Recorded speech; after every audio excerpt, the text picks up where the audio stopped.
straight in just a moment, but before that, here's your morning's headlines.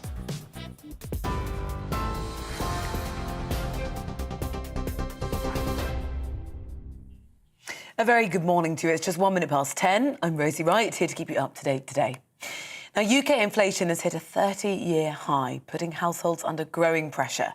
The official figures show it jumped to 7% in March. That's up from 6.2% in February. Increasing petrol and food prices have fuelled the rise.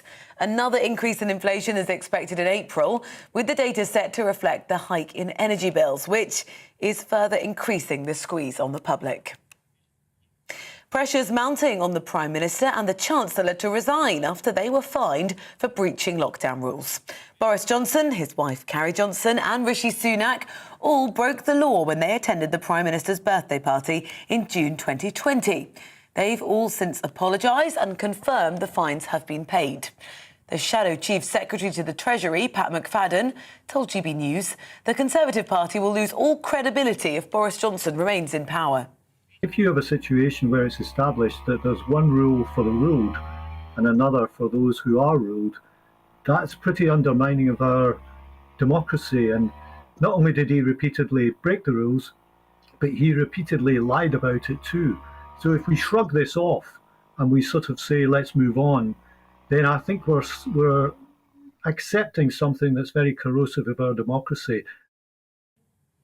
In Ukraine, the mayor of Mariupol says more than 100,000 people are waiting to be evacuated from the city. The Deputy Prime Minister said humanitarian corridors in Ukraine won't be open today because it's too dangerous.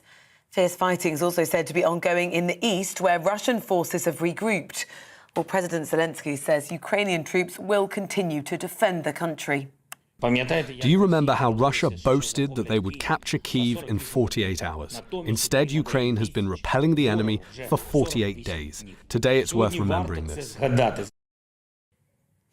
The terrorist who killed Sir David Amess is going to be sentenced at the Old Bailey this morning. Ali Harbi Ali was convicted of murder and of preparing terrorist acts on Monday. He stabbed the Conservative MP at a constituency surgery in Leigh-on-Sea in October last year.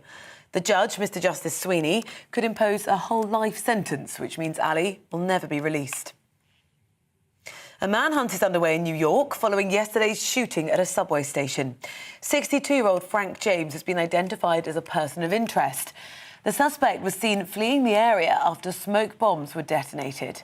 10 people were directly hit by gunfire. 5 are in a critical but stable condition. 13 others were injured. The boss of EasyJet says hold-ups with security checks on new airline crew has led to numerous flight cancellations in recent days. The chief executive says it's waiting for the Department for Transport to give permission to around 100 new staff to start work. Well, it comes on the day that Flybe resumes flights over 2 years after it went into administration and caused thousands of job losses. Head of the Points Guy UK, Nikki Kelvin, says people are desperate to get on holiday.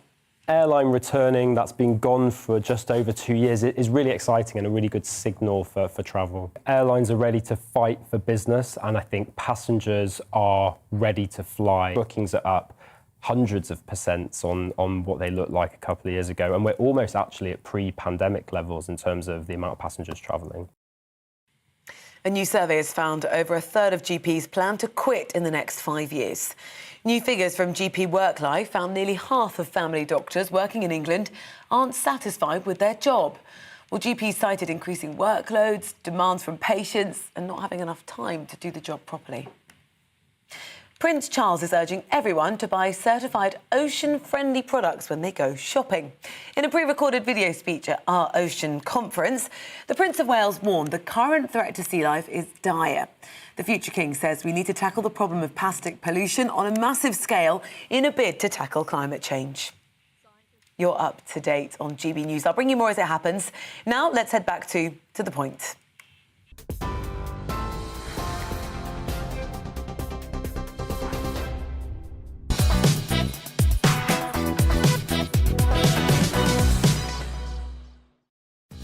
Good morning, this is To The Point on GBNews with me, Mercy Muroki, and Patrick Christys on your TV, radio and online. Now, we're doing it differently today. This show is all about you. Yes, that's right. All week we've been asking you to email in, telling us the stories that matter to you, what you want to talk about. Exactly. So we really do mean it, right, when we say that we care about what matters to you. We want to hold a mirror up to the nation and reflect those burning issues that are close to your heart that you don't think get enough coverage. So with that in mind, we're going to be doing a big discussion on grooming gangs, something we know that you really care about. Most media outlets will just sweep it under the rug, but not us. We're going to get stuck in. Yes, we are, and lots of you as well have got in touch and told us that you're not hearing enough people on your TVs and radio standing up for women. You think women's rights are being eroded, and we've had many emails from women telling us they're concerned that policemen who identify as women can now strip search female prisoners. We have a former superintendent on talking us through all this. And every day I'm inundated with emails about how worried you are about the money in your pocket. In fact, I've got some of them printed off and ready to go here. It's the cost of living crisis, it's inflation, it's energy, it's bills, it's left, right and centre. And I think you care about that more than you care about whether or not Boris Johnson ate a slice of cake. Yes, and we actually have a poll going out on our Twitter. It's currently actually live on our Twitter right now at GBNews. What matters more to you this morning? Boris resigning or dealing with the cost of living crisis? Get on our Twitter and vote in that poll. And as usual, get in touch with us with your views, gbviews, gbnews.uk. Let's do it.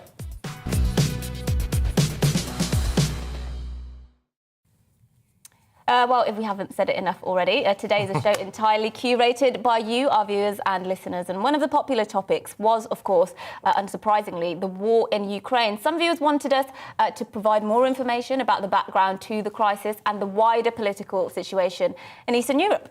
Yes, exactly. For example, one anonymous viewer asked us, GBNews might do well to explore the historical context and the role of NATO expansion in the ongoing Ukraine war. Yes, and Phil wrote in asking us this.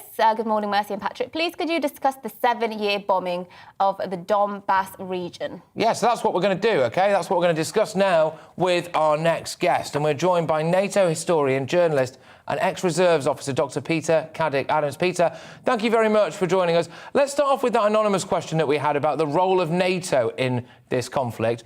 Did NATO poke the bear, so to speak? And is there any truth to this? Well, there are two schools of thought. My own view is that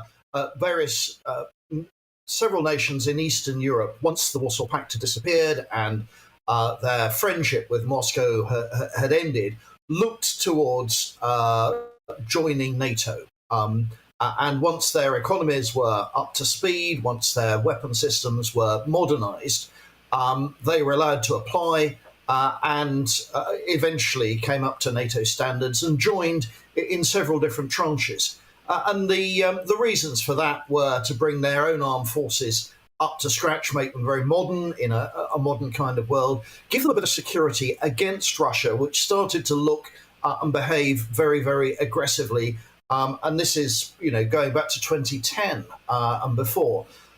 So the onus, I think, has been on allowing countries to make their own freedom of choice as to who and which alliance they join. The Russian view is that this is NATO's expansion into Russia's backyard. But I have to say, in the 21st century, that idea of being able to dictate the policies of neighbouring countries is a very old-fashioned one. It's very 19th century and all tied up with empires. And you would have thought we'd gone beyond that. And countries can now make their own decision. Yeah, so those are the two different viewpoints. Yeah, we mentioned there as well, one of our viewers, Phil, was asking about discussing the 7-year bombing of the Donbass region. Linda as well, we have, asking, if Vladimir Putin is threatening to starve his way out, should we be doing more intervene while we've been held to ransom? So I just put those two to you at the moment. Just give a summary of the sort of, over the last few years, how the Donbass region, the sort of historical context and what this has led up to. And then, should we be doing more to intervene? Should we be held ransom to Putin? That's Linda from Stratford asking that. OK, Mercy, thank you. Really good questions there. The area of the Donbass is eastern Ukraine. Ethnically, it's more Russian than the west of Ukraine. And this is the area that Vladimir Putin's troops started to invade and occupy back in 2014. Initially, they made a land grab in the Crimea, which is that sort of almost island down in the south, jutting out into the Black Sea. The West didn't really do much. It complained, but it didn't intervene in any way at all.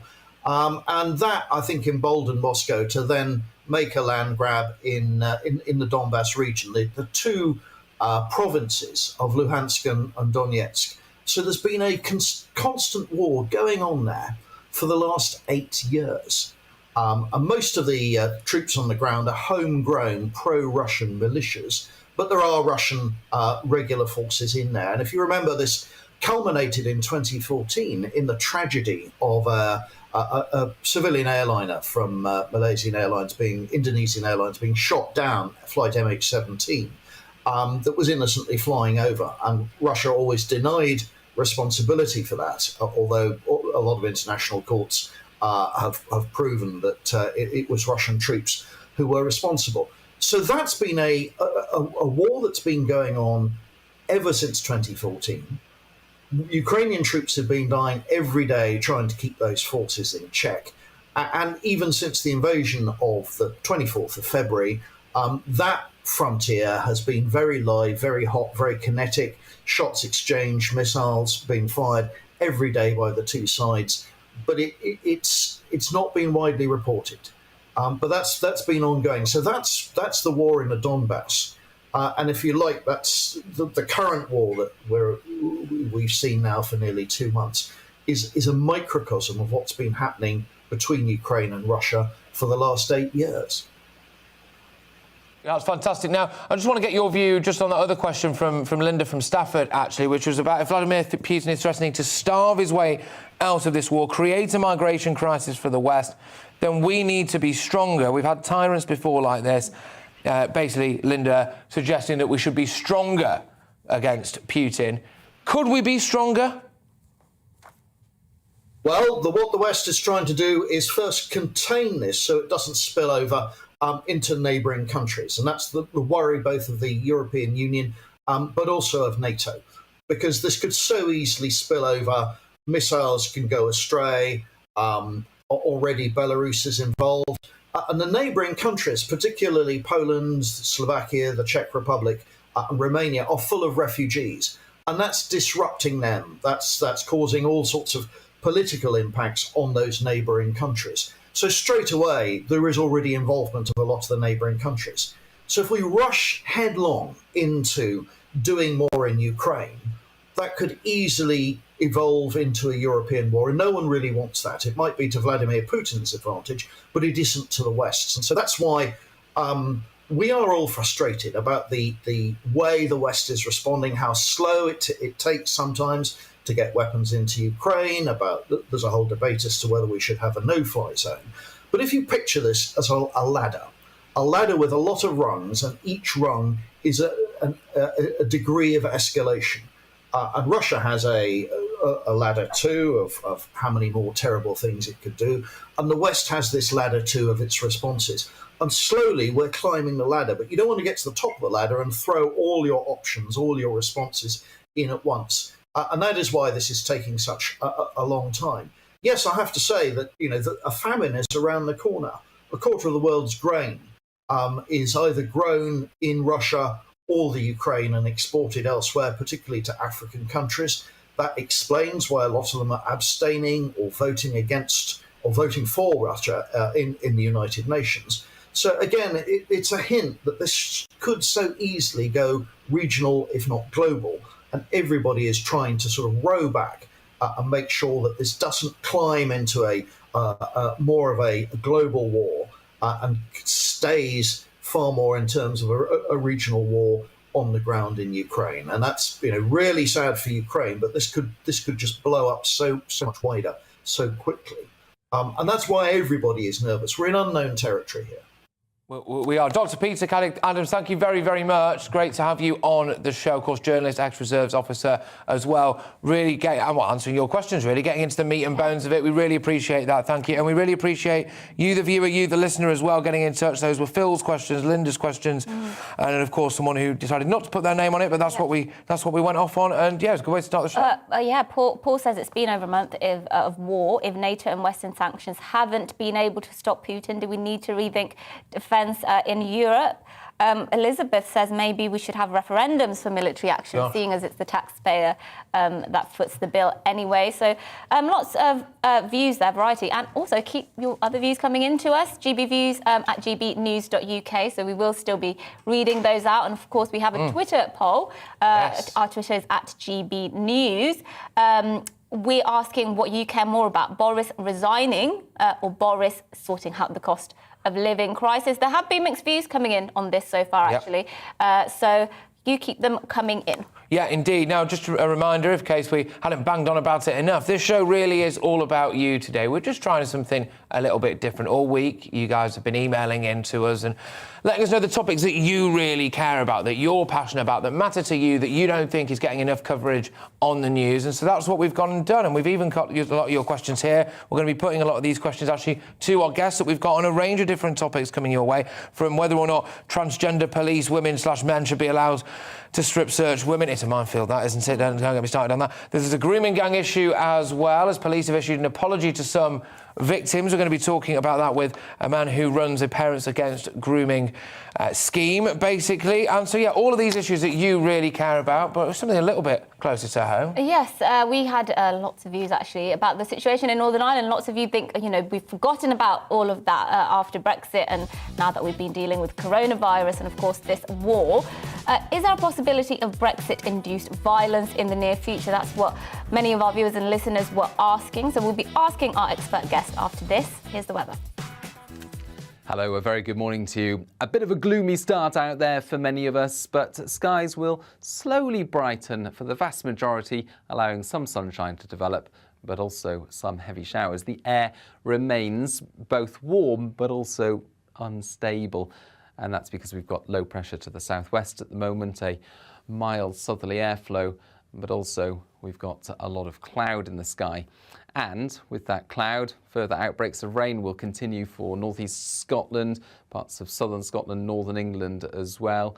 Further showers to come through parts of central and southern England as we start off the day.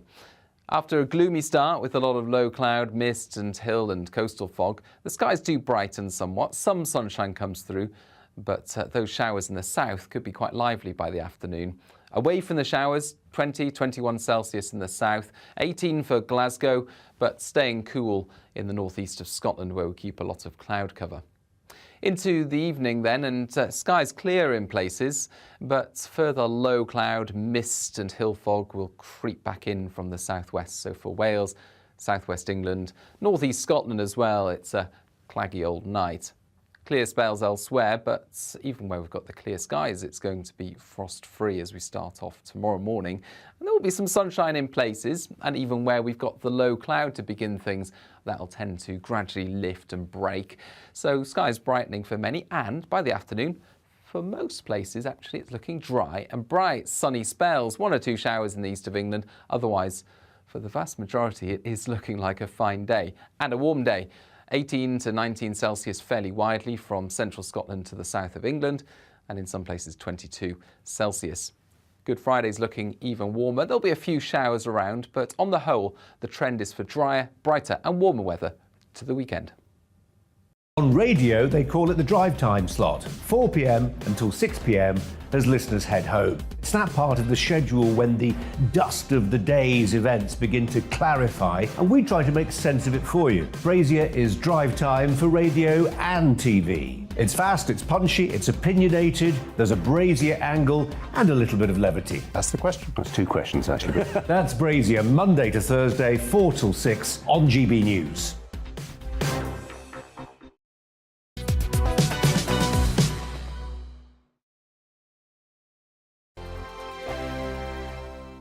Hello, I'm Michelle Dewberry, and you can join me every weekday 6 till 7 on Jubes and Kerr. Me and my panel will get stuck right into the day's events, and I can tell you, in fact, I can warn you, expect some robust debates, some strong opinions and perspectives from both sides of the fence. It's about you at home as well. I love to read out all of your comments, or at least as many as I can. So join me, Michelle Dewberry, Monday to Friday, 6 till 7 on Jubes and Kerr.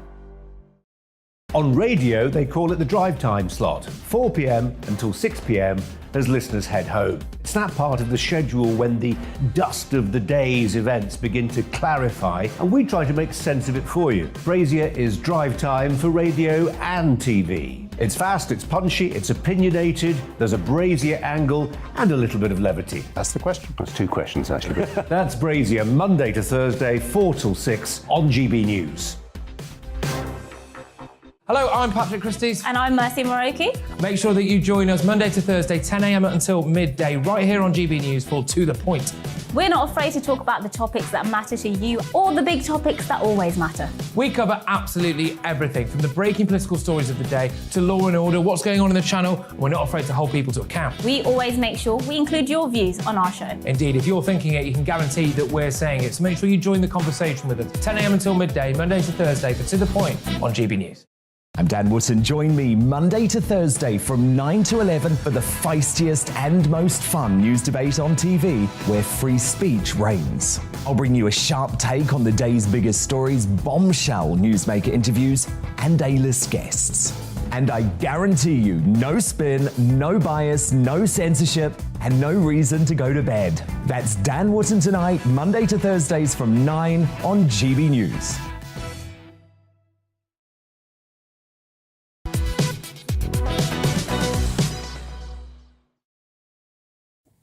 Good morning, everybody. It's 10:22. This is To The Point with me, Patrick Christys. I'm Mercy Muroki on GB News, live as ever on your TV, radio and online this morning. Yes, now on to our second viewer-led topic of the day. We do keep saying it, but our show today is entirely led by what you told us you wanted to hear about. And one of those topics was peace in Northern Ireland. And we're discussing this because Paddy from Andover wrote in saying this: please, could we address the Brexit issues in Northern Ireland, especially the Northern Ireland Protocol? Someone needs to tell the truth about what's going on there, specifically the EU protecting their single market and not caring about peace or the Belfast Agreement. He went on, there's a possibility that Sinn Féin will come out with a majority in the Northern Ireland elections in May. And there is no way that the loyalists will accept that, will live with that. Violence is very possible, but no one's talking about it. Well, today, Paddy, we are going to talk about it, my good man. So thank you very much for getting in touch. Well, our next guest is Kevin Mayer, who's a commentator on British and Irish politics and author of What a Bloody Awful Country, Northern Ireland's Century of Division. And he joins us now. Thank you very, very much. Great to have you on the show. Right, well, OK, Paddy is deeply concerned about the potential for violence to erupt in Northern Ireland. Is that a possibility? It's always a possibility, unfortunately. The Good Friday Agreement was signed 24 years ago last week. But of course, it was an attempt to finally remove the gun from Irish politics, as the phrase goes. But of course, it's never quite that straightforward in Northern Ireland. There's still obviously a lot of tension and a lot of effort goes in from the two governments, the British and Irish governments and all the parties, to keep the place gently moving forwards and to try and stop it from tilting backwards. But of course, there is always the risk that does happen. We've seen over the last year some very kind of irate loyalist protests about the Northern Ireland Protocol, which is the deal, the Brexit withdrawal, the part of the Brexit withdrawal agreement that effectively keeps Northern Ireland within the remit of the European Union for goods travelling between Britain and Northern Ireland. And for a lot of loyalists, that cuts them very deeply in terms of their sense of losing a sense of the part of their Britishness. Now, it's important to sort of say that actually for a lot of mainstream unionists, ordinary unionists, it's not quite that big a deal. And I think what we'll see in a few weeks' time in the Assembly elections is a reflection of that actually the majority of people will vote for parties that support the Northern Ireland Protocol or who are not that bothered about it, frankly. But there is a lot of noise and a lot of heat and a lot of tension at the loyalist end of the political equation in Northern Ireland. That's very, very true. We've seen a curiosity over the last few weeks that the government and the security services downgraded the security threat in Northern Ireland, which is a positive sign. And we've also seen signs that dissident Republicans that have been making a lot of the noise since the time of the Good Friday Agreement, a constant threat to the new settlement, that they are either winding down or have been effectively put out of business. And there is even talk of them coming into the political process. And then what we've seen is an upsurge of loyalist violence related to the protocol. So the situation ebbs and flows. It requires constant management, constant maintenance, constant fixes to try and get this through. But the issue with the protocol is it's very difficult to resolve it in the way that lots of loyalists want. They just want the protocol to go, and there is no chance whatsoever of that happening, simply because it's a binary choice. You either have a hard border on the island of Ireland between Northern Ireland and the Irish Republic, 310-mile distance, which is impossible to police. But more fundamentally than that, it would destroy agriculture both in Northern Ireland and in the Republic, because there's a lot of that border goes through lots and lots of farmland, and you end up with farmers on both sides of the border that have been cooperating for decades, frankly, who wouldn't be able to export their milk that they've just taken out the cows, literally, to be processed across the border. Now, that happens a lot. There's a lot of that goes on. So the issue of the border and the protocol is not just about symbolism, it's about very practical issues. So the most practical way, if you take all the heat and the symbolism out of the equation, is to do it at the borders, which is what they're doing at the moment. Fantastic stuff. Now, I'm just going to pose another question to you. This one came from Greg in Chester, who said, Mercy and Patrick, I watched your show this week about veterans in Northern Ireland. They're still being harassed. Just look at the case of Dennis. That was Dennis Hutchings. The Troubles are far behind. When are we going to move on and let those who fought for their country live their lives? Is this still a massive issue for the people of Northern Ireland, do you think? The kind of retrospective prosecution of British soldiers? It's not just about British soldiers, it's about the legacy of the Troubles. There are lots of people that have been victims of either Republican violence, loyalist violence, or British state violence, and they all want some measure of justice, but they also want the truth as well. And I think what we've seen with the huge passage of time is, throughout the Troubles, we've seen loyalists and Republicans serve a lot of jail time for the things that they did, but we've not seen that for some of the soldiers, for some of the things that they did. So Bloody Sunday being a prime example, or the Ballymurphy massacre a few weeks before Bloody Sunday being a prime example. Only 4 soldiers have ever been tried and charged and jailed for killings that they committed in Northern Ireland. All 4 of them had their sentences commuted. All 4 of them were allowed to go back to their regiments. So it sends a signal out that there's one rule for them and one rule for us. Well, that's the kind of the nub of it. Sorry to interrupt. Just on that, though, does it? Because we've had those letters of comfort, haven't we, with a lot of these terrorists, basically, who were given immunity. And so I think there's very much 2 sides to this, isn't there? Because I think a lot of the British armed forces feel as though it was one rule for them and one rule for the other, really, there. There's certainly some, if I can put it this way, there's some messy entrails to the end of the negotiations. That's definitely true. There were people that had fled Northern Ireland and had not been charged and convicted that were given some of these letters of comfort, as they're described, so that they were allowed to come back. There was an attempt to draw the line underneath things. It's a mess. I mean, there's no easy way of describing it. I mean, really, what should have happened in the 1970s and 1980s is that soldiers who were banged to rights should have been jailed then, and would have avoided this problem at this stage. But what we need to see is a proper attempt at a truth and reconciliation process. The fact is that lots of people are not going to get justice. I think everybody kind of accepts that. But I think what we need to see is the truth established, that actually what went on. Let's have it all out there. We're 24 years on from the Good Friday Agreement. How much longer do we wait before we actually grapple with the legacy of some of these issues? Put them out there. The great irony of a lot of this is that loyalists or Republicans would cooperate with a kind of an arrangement where you explain what you've done in detail, perhaps give some atonement for it, and perhaps get immunity from any charges that may still relate to that. The blocker here is always the British government. It will not countenance doing this. So as a result of that, families use the legal system to try and pursue justice and truth to the nth degree as far as they can take it, and they're going to carry on obviously doing that. But the government wants to bring in a statute of limitations which would stop any further investigations, any further inquests. But I mean, that's not an answer, because literally everybody in Northern Ireland, Unionist, Nationalist, Republican, even Loyalists, oppose a statute of limitations.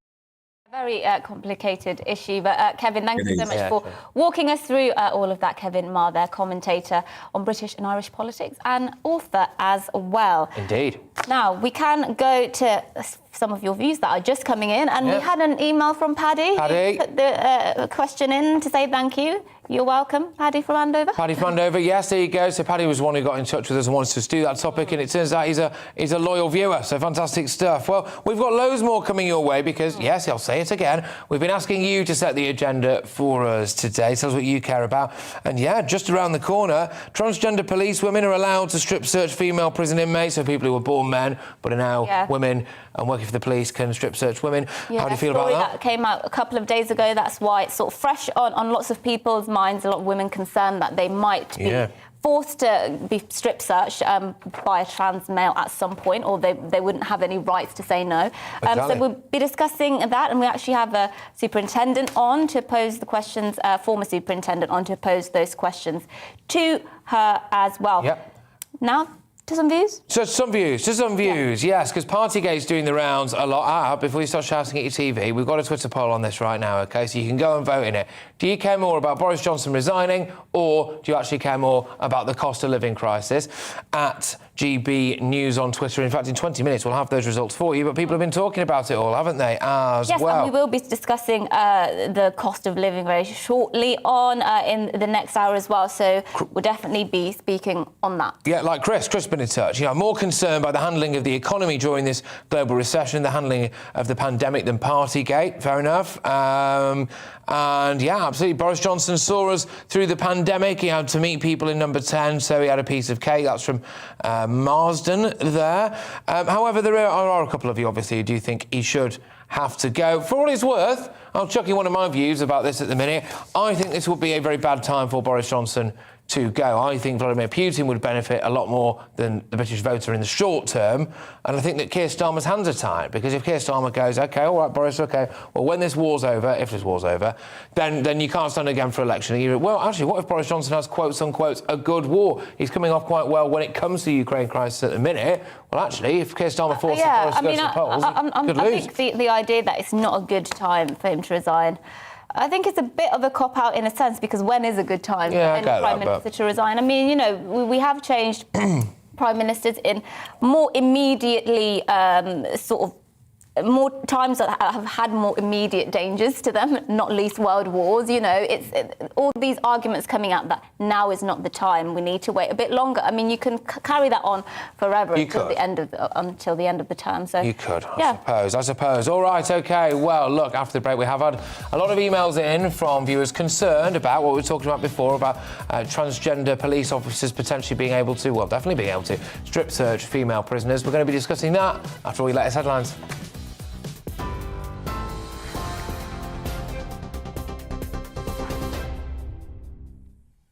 Good morning, it's 10:33. I'm Rosie Wright, here to keep you up to date. UK inflation has hit a 30-year high, putting households under growing pressure. Official figures show it jumped to 7% in March. That's up from 6.2% in February. Increasing prices of petrol and food are fuelling the rise. Well, another increase in inflation is expected in April, reflecting the recent hike in energy bills. Pressures mounting on the Prime Minister and the Chancellor to resign after they were fined for breaching lockdown rules. Boris Johnson, his wife and Rishi Sunak broke the law when they attended the Prime Minister's birthday party in June of 2020. They've all apologised and confirmed the fines have been paid.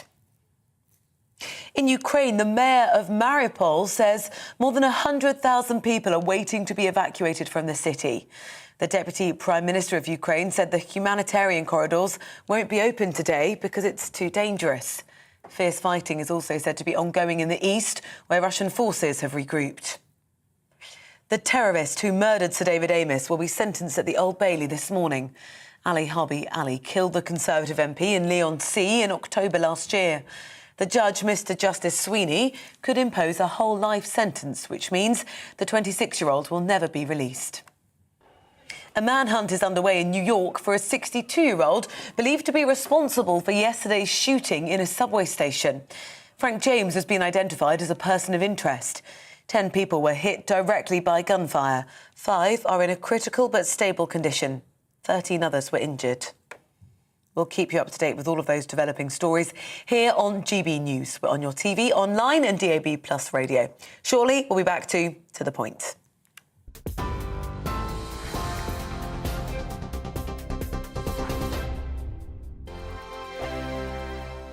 Hello, I'm Michelle Dewberry and you can join me every weekday 6 till 7 on Jubes and Kerr. Me and my panel will get stuck right into the day's events, and I can tell you, in fact, I can warn you, expect some robust debate, some strong opinions and perspectives from both sides of the fence. It's about you at home as well. I love to read out all of your comments, or at least as many as I can. So join me, Michelle Dewberry, Monday to Friday, 6 till 7 on Jubes and Kerr. On radio, they call it the drive time slot, 4 p.m. until 6 p.m. as listeners head home. It's that part of the schedule when the dust of the day's events begin to clarify, and we try to make sense of it for you. Brazier is drive time for radio and TV. It's fast, it's punchy, it's opinionated, there's a Brazier angle and a little bit of levity. That's the question. That's two questions, actually. That's Brazier, Monday to Thursday, 4 till 6 on GB News. Hello, I'm Patrick Christys. And I'm Mercy Muroki. Make sure that you join us Monday to Thursday, 10 a.m. until midday, right here on GB News for To The Point. We're not afraid to talk about the topics that matter to you or the big topics that always matter. We cover absolutely everything, from the breaking political stories of the day to law and order, what's going on in the channel. We're not afraid to hold people to account. We always make sure we include your views on our show. Indeed, if you're thinking it, you can guarantee that we're saying it. So make sure you join the conversation with us, 10 a.m. until midday, Monday to Thursday, for To The Point on GB News. I'm Dan Wootton. Join me Monday to Thursday from 9 to 11 for the feistiest and most fun news debate on TV, where free speech reigns. I'll bring you a sharp take on the day's biggest stories, bombshell newsmaker interviews, and A-list guests.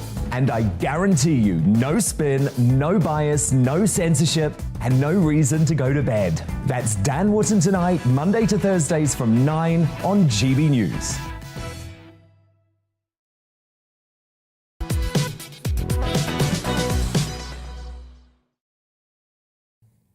Yes, morning all, it's 10:37. This is To The Point with me, Patrick Christys and Mercy Muroki on GB News, live on your TV, online and radio this morning. Yes, now this morning we've been led by... Our discussions have been led, and our guests have been led by what you guys want to speak about at home. Already we've spoken about the Northern Ireland Protocol and Brexit. We'll be speaking about grooming gangs later as well, and the cost of living. But one of the most popular issues viewers also told us, and listeners of course, that they wanted to hear us talk about is transgender rights and women's rights. Who is allowed in women-only spaces? Why are politicians not standing up? Why are not enough people basically in the public eye not standing up for women when their rights are being eroded? Yes, well, for example, here's an email from Russell in Canterbury. Now, he wrote, I think you should explain to the public and to any Labour MP what a real woman is. It's very simple, but nobody will comment. We need a public explanation of what a real woman is, and the same should be said about a real man. Yeah, I mean, do we need a public explanation of what a woman is? Just look in the dictionary. Or just no biological just fact. No biological facts. Yes, and we also had a few emails in. So, for example, Yvonne said, I'd like to see the latest guidance, see you discuss the latest guidance from the NPCC, National Police something College, that says transgender police officers born male can strip search female prisoners.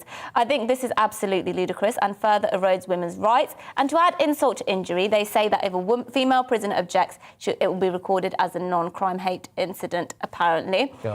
National Policing Crime Council? Sounds about right. That's the one, that's the one. Well, just to return to what Russell was saying there about the definition, I mean, here comes the real definition of what a real woman is, apparently, and indeed a real man, and crucially, why this is important for the protection of women, and we're going to be talking about this now with our next guest. So Heather Binning is a founding member of the Women's Rights Network, and Kathy Larkman is a former superintendent for South Wales Police. Heather, I'll start with you. What is a woman?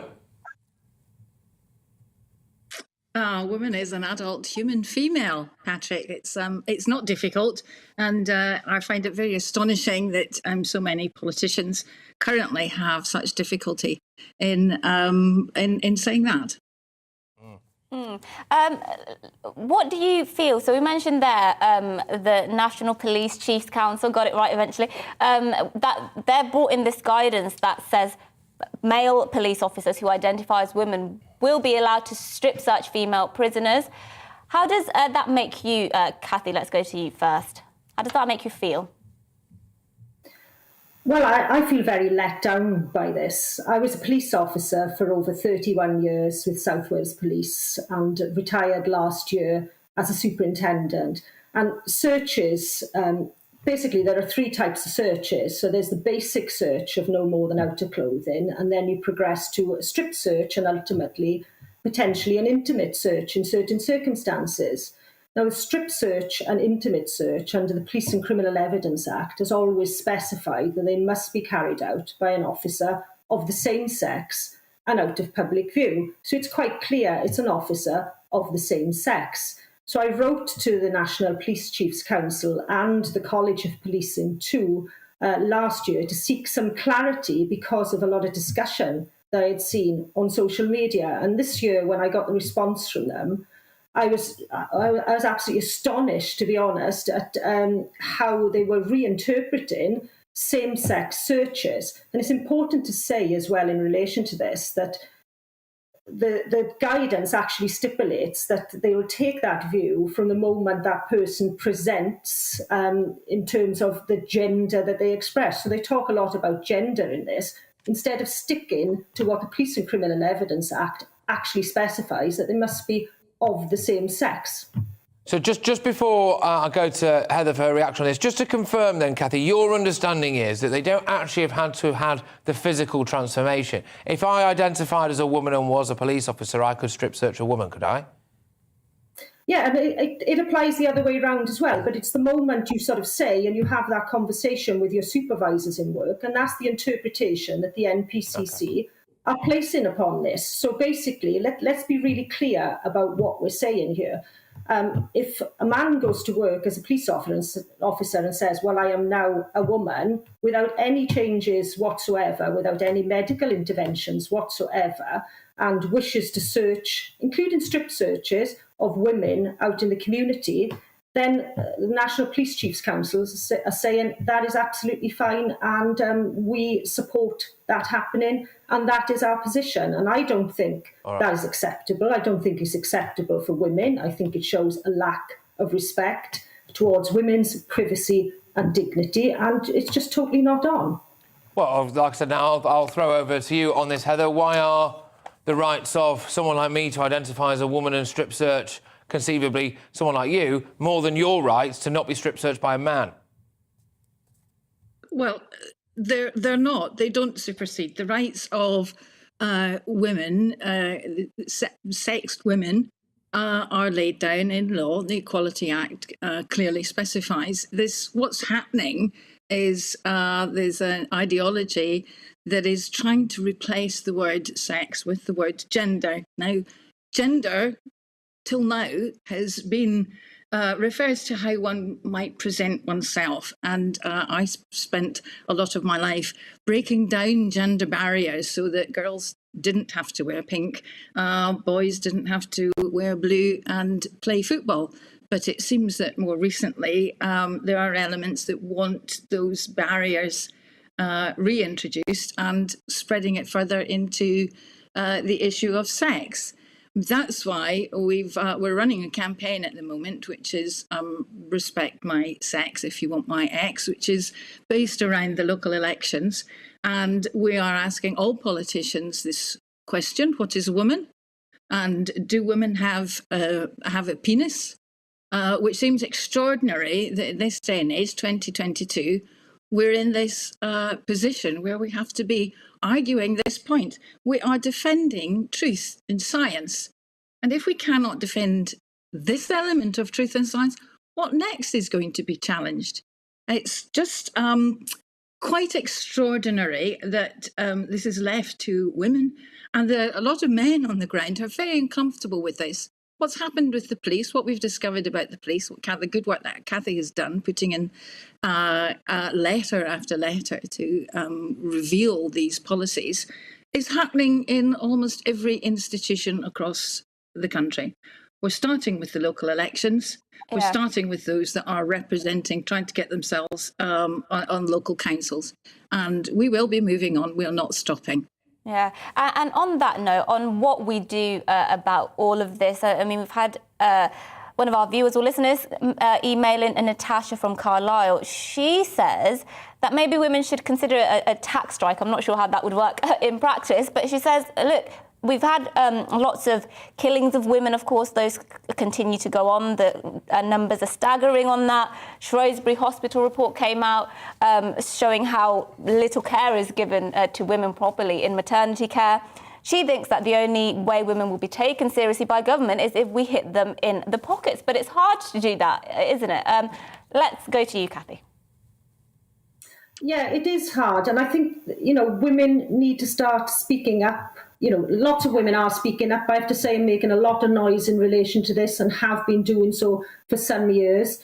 But sometimes people, aren't broadly sort of hearing that message. So we're really grateful that you've picked up on this today. But men are speaking up about it too, and quite rightly so. And I would just like to emphasise, really, with regards to the work that's been done around strip searches, it's not just prisoners that this affects. This is potentially any person stopped for a stop search on the street could potentially be searched in this way as well. Any man, any woman who's searched. That surely can't be right, that you be subject to that. And whilst the guidance says that people can object and request somebody else as well, I think it's important to note that this relies on the fact that the person might be overawed, they might be under a lot of pressure, could be vulnerable, and might not know that they have that right because they're not going to be told of it. So potentially you can have a person here who's strip searched down to their underwear or beyond by an officer of the opposite sex, which involves physical contact as well. This is just simply not right. And, the police should be bearing in mind here the need to establish trust and confidence again amongst women. There are a lot of issues of concern at the moment with the public's relationship with the police. And as far as I'm concerned, this is totally the wrong way to go about re-establishing that. Well, look, both of you, thank you so much for your time and answering some of our viewers' questions here and dealing with an issue that a lot of our viewers really care about, which is, of course, why we're doing this. Heather Binning is a founding member of the Women's Rights Network, and Kathy Larkman was there as well, former superintendent for the South Wales Police. Please do come back on the show.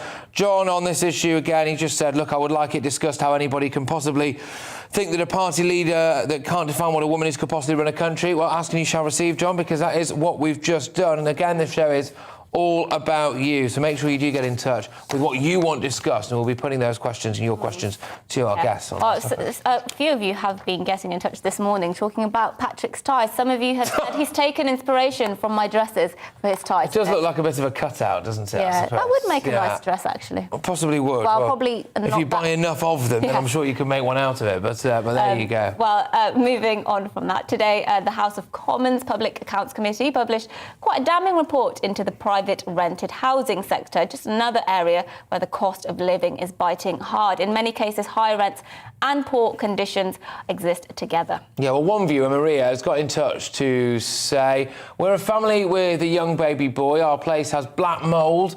The landlord says it's our fault and that we should open a window. What do?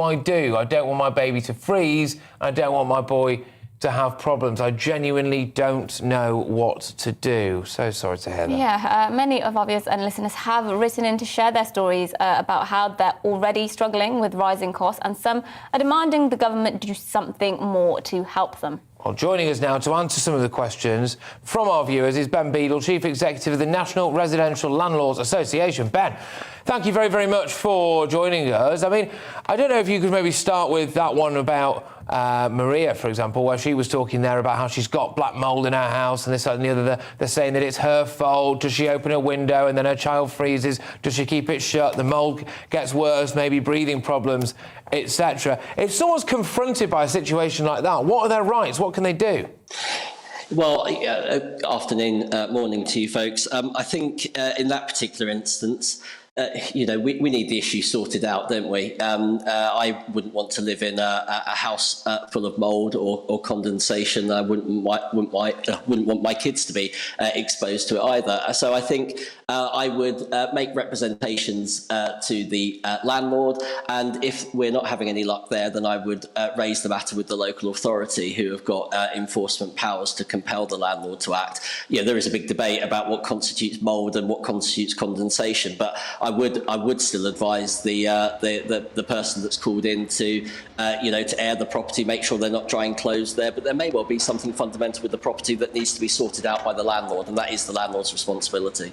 Yeah, the trouble is so many local authorities are completely useless on this kind of thing. I mean, they leave people in dreadful conditions. But I have to say, a lot of our viewers and listeners don't have very kind words to say about landlords in particular. I won't repeat some of the... Well, we can't repeat some of them. We can't repeat some of them, but Barry has said in Tipton, landlords just make money off ordinary people. Their greed is partially responsible for the cost of living crisis. My son's is a university graduate and has to pay over half his salary just to live in a house with 5 other people. The government need to step in and do something, or young people won't be able to have families.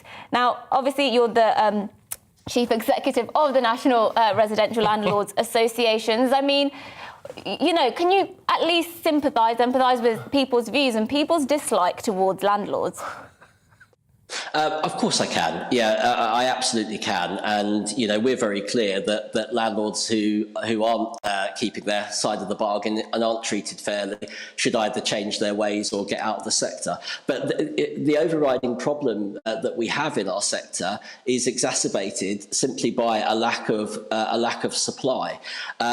Looking at the most recent figures for rent increases, for example, in the past year, rents have gone up around 2% for the period to February. So I get that there's an affordability issue, but this is compounded by a lack of available homes where people want to live, and a lack of social homes, a lack of affordable homes. The private rented sector is being asked to do things it was never intended to do, yet it's being lent on to house all types of different people who have all types of different needs. And it's no fun being a jack of all trades. And I think, back to the report itself, there is a fundamental issue with regards to housing in this country, and that is the you coined the phrase useless approach of local authorities in terms of policing some of the issues within the housing sector. And I think you hit the nail on the head.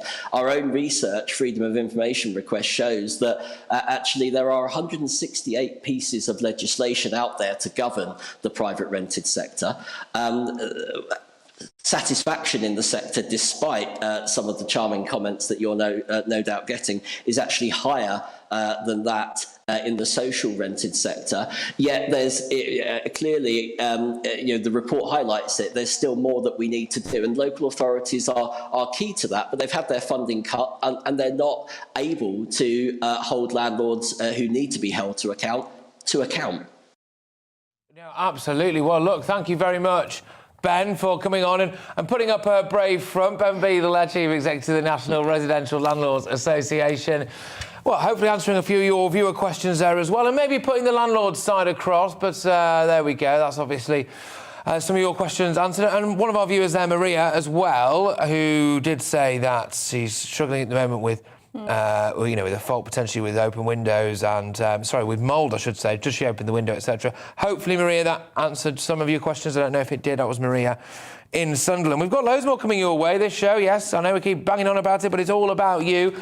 We've been asking you all week to keep your views coming into us and message us to the point at gbnews.uk with what you want spoken about, OK? All too often, I think, well, I can understand why, but I don't think it's the right thing to do, where news channels, they sit here and they say, this is what we think you should be talking about. This is what we think you should be hearing. Well, we want to flip it on its head, right? We want to hear from you. We want to know what you think we should be talking about. And that's exactly what's happened. And coming your way very shortly, just after 11, we are going to be having a big discussion on grooming gangs. Loads of you were getting in touch with that. That was even before the news broke yesterday that Greater Manchester Police have apologised to several victims for not doing enough to protect them. So very topical. Yes, lots of you are also getting in touch about the cost of living, cost of energy. So we'll definitely be getting to that as well with a great guest on that. And for the rest of your views, GB Views at gbnews.uk. And the poll we were running has officially closed on Twitter. We were asking you the question of whether you care more about Boris Johnson, the Prime Minister, resigning or fixing the cost of living I feel like we should have a drum roll. Yes. I feel like we should have a drum roll. Well, no, they'll tell them after the news. Hey, there you go. OK, so we were asking what mattered more to you. Boris Johnson resigning, dealing with the cost of living crisis, and we're going to keep you hanging, people. OK, so make sure that you tune in. We had, and that poll was live for just under an hour, I think, an hour. 2,500 of you got in touch with that, so clearly an issue that you care deeply about. But yes, look, thank you very much, everyone. Like I said, we'll be revealing the results of that poll when we come back. And also, don't miss, we're going to have a big discussion on grooming gangs. Loads of you getting in touch about it. Why is it allowed to happen? Why were they allowed to get away with it so long? Well, we'll find out very, very shortly. But now we're going to go over to your weather. Hello again, I'm Aidan McGivern from the Met Office. Many places will be warmer and drier compared to yesterday. Also a little brighter with some sunny spells, but also a scattering of heavy showers, particularly for southern parts of the UK. Low pressure still close by, it's moving away, and these weather fronts are, well, departing the northeast of Scotland, but still a lot of cloud and further outbreaks of rain for the Northern Isles, for parts of Caithness into Aberdeenshire, the Moray coast, where it will feel on the cool side. But elsewhere, brighter and warmer compared to Tuesday. But as temperatures rise, we'll see a few heavy downpours, particularly for parts of Northern Ireland, into central and southern England, South Wales as well. These showers will be slow moving in places, could be quite torrential at times. 20 Celsius the high in the southeast. I think a warmer day to come with mid-teens further north, but staying on the cold side in the northeast of Scotland, where there'll be a lot of cloud and some outbreaks of rain and drizzle continuing overnight. Some mistiness around coasts and increasingly misty, murky conditions around the Irish sea coast into the south coast. Low cloud creeping inland overnight. So some gloomy conditions about first thing tomorrow. Some sunny spells around eastern and central parts, but a lot of cloud cover. A mild start nevertheless, and actually as temperatures increase through the morning, the cloud will lift and break up somewhat. And for many places, by the afternoon, it's looking fine. A lot of dry and bright weather and a little warmer once again, 21 or 22 Celsius in the southeast. We're looking at 14 for Glasgow, 13 for Belfast, and for the vast majority it's dry, but for Northern Ireland, for Western Scotland, here the cloud thickens. We'll see some outbreaks of mainly light rain and drizzle approach from the west, but that's really the extent of the rainfall on Thursday, apart from the odd shower possible over East Anglia and Lincolnshire. Friday looks like the peak of the warmth, and it's going to be fine for most. Further showers to come in the weekend.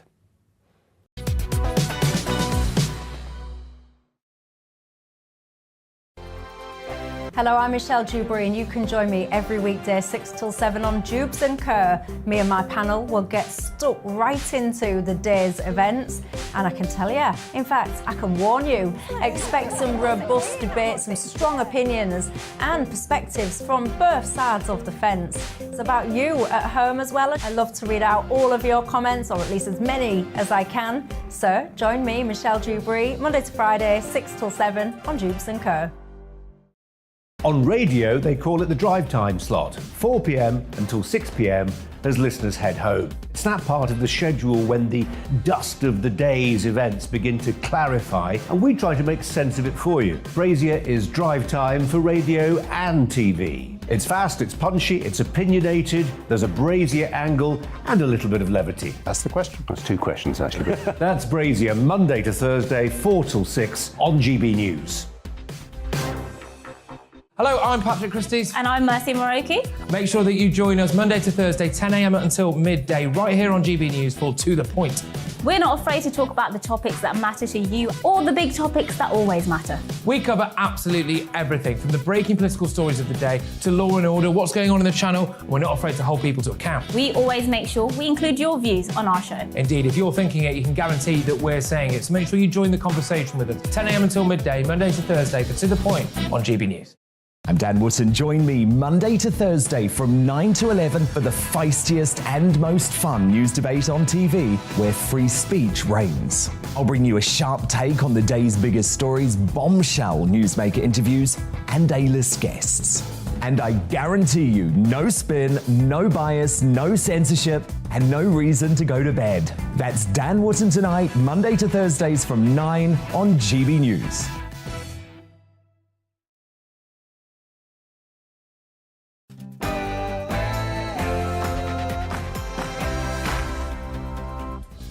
Yes, morning everybody. This is To The Point on GB News with me, Patrick Christys and Mercy Muroki. We are, of course, live with you all the way through until midday on your TV, online and on your radio as well. Yes, and we're doing a very special show today. And for the final hour, we'll be talking about the stories you want us to talk about today, all the way up until midday. If you're just tuning in today, we are dedicating the show entirely to the stories that you've told us matter to you. That's right. So all our stories today have been picked by you at home. We'll dive straight into those in just a moment. But before that, it's your morning's headlines.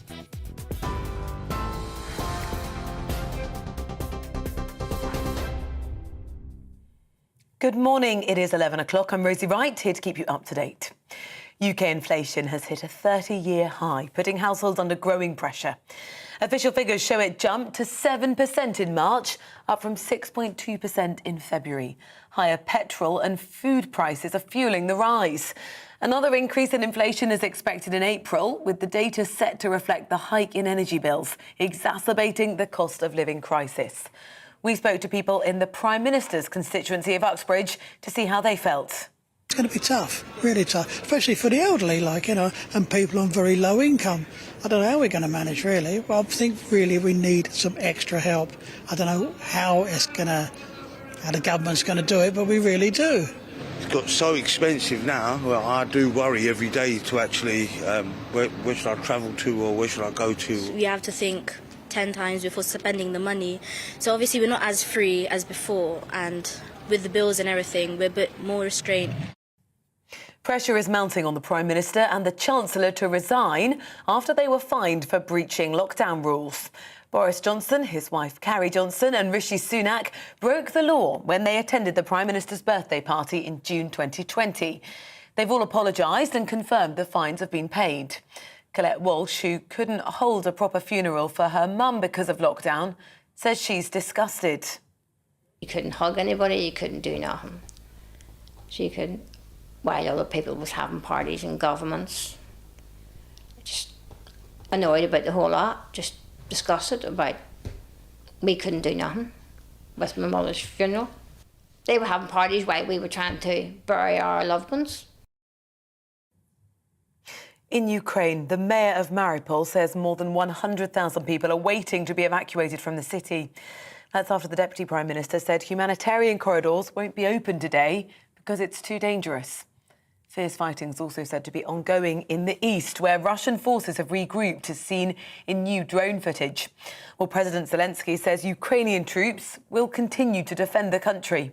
Do you remember how Russia boasted that they would capture Kyiv in 48 hours? Instead, Ukraine has been repelling the enemy for 48 days. Today, it's worth remembering this. The terrorist who killed Sir David Amess will be sentenced at the Old Bailey this morning. Ali Harbi Ali was convicted of murder and preparing acts of terrorism on Monday. He stabbed the Conservative MP at a constituency surgery in Leigh-on-Sea in October of last year. The judge, Mr. Justice Sweeney, could impose a whole life sentence. That means Ali would never be released. A manhunt is underway in New York following yesterday's shooting at a subway station. 62-year-old Frank James has been identified as a person of interest. The suspect was seen fleeing the area after smoke bombs were detonated. 10 people were directly hit by gunfire.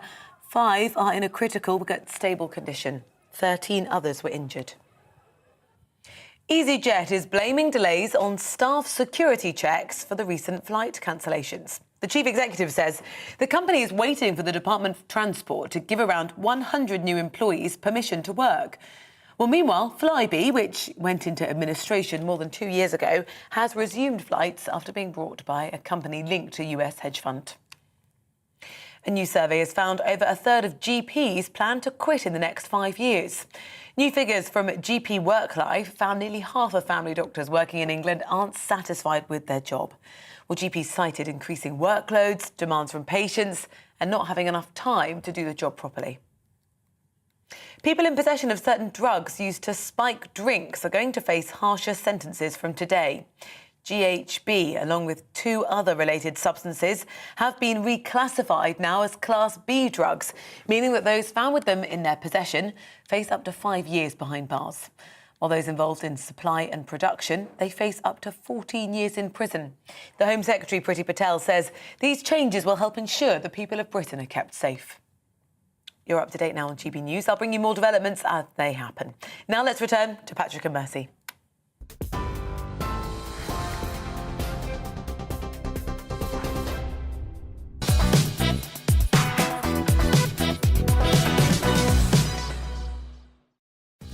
Well, good morning. It's 11:05 and this is To The Point on GB News with me, Mercy Muroki, and Patrick Christys on your TV, radio and online. Right, well, if you're just joining us, where have you been, OK? We're doing it differently today. This show is all about you. Yes, that's right. All week we've been asking you to email in, telling us what stories you would like to hear, what matters to you. Yes, we do really mean it when we say we care about what matters to you. We want to hold a mirror up to the nation, reflect the burning issues close to your heart that you think don't get enough coverage. So with that in mind, yes, that's right, we're going to be doing a big discussion very shortly about grooming gangs. We've got that coming up. We know you care about it. Most media outlets seem to just sweep it under the rug, but we won't do that. Yes, we will not be scared to ask the difficult questions, will we? And every day we're inundated, of course, with emails about how worried you are about the money in your pocket, the cost of living crisis, inflation, energy bills, and how much more you care about that than whether or not Boris Johnson ate cake, went to a party. Some of you do care very much about that, and actually we ran a poll on our Twitter, and it has now closed, and we'll be telling you the results of that poll. We asked whether you cared more about Boris resigning or dealing with the cost of living crisis. Indeed, and as usual, get in touch with your views, gbviews@gbnews.uk. Let's do it.